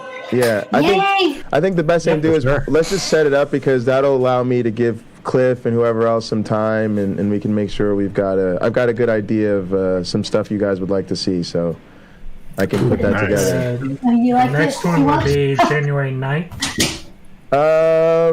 I think what day of the week is that? Oh, you know what? That's a Monday night at the same thing. Yeah. Let me put it in my phone, and what I'll do is I'll get in touch with him as soon as I can. I meet with him twice a week, and if for some reason that time doesn't work, I'll let you know. Yeah, and then we can take it from there. Then we just go forward on Mondays. Although it's like the 23rd has something. Sure. So yeah, let me just put this in here. You said the 9th? Yeah, 9th of January. It sounds really interesting too. That really does. Yeah, I think it'll be great. Super excited. 8 p.m. Let's see, 8 p.m. and then do all of those. While he's doing that, I'm so sorry, y'all. Wes and Phil for my coughing, and that's fine. It would just come up. It was fine. No, I didn't even notice. I didn't notice. hear it. You caught it. You muted it out. So yeah, literally didn't notice at all. So fantastic. Yeah. Thanks, you guys. This was really fun. I really appreciate the opportunity, and I look forward to seeing you all next time. Yay! Thank you again. All right, have a great night. Thank you guys so much. Good night. Take care. Bye-bye. All right, that was fun. That was fun. Super fun. Cool. Yeah, gang, after party starting. Let's actually Hey, man! This makes sense. Yeah, man. Actually, I want to thank you guys so much for checking that out over there. Appreciate all of the support. Pragmatic Crystal, thanks for coming over. Carrie Ann, YouTube Punk, AR. I know I saw Cameron over there. Yeah. Thank you guys so much. I think I'm going to end the stream, though, right? I'm going to end the stream so we could watch Monday Night Football and wrestling, see whatever else is going on, have some fun. Also want to thank my dad. Me and my dad kind of keep it together. I haven't made him, we haven't really started dedicating like whole streams to Pinochle or whatever, but I've got him in here a couple times just so that he's not, because he's gotten used to everything and get him used to being live. You could tell he doesn't really care. Once he gets playing cards, he's more concerned about my dog shit Pinochle plays than he is about the live audience. So that's good. But yeah, that was super fun. Want to thank my dad. Want to thank producer Wes for setting that up. Want to thank everybody at Skeptic Haven. They got their thing together, man. They got a tight little crew over there, a little organized. They kind of have like what I want set up, where they've got different hosts and different shows. They got their little producers, their little bookers. They got to get a little organized. They got some organization. I appreciate that. But we had a good time with Cliff earlier, had some good meetings, got some science done. So we'll be right back at it tomorrow. Y'all already know. What are we going to do tomorrow? The same thing we do every day. We are taking over the internet. Just like Carrie Ann's damn dinosaurs taking over the avatars. I love that shit. It's at least to scale. I hate when it's like supposed to be big and it's small. It's so weird. All right, y'all. See y'all later. Poof.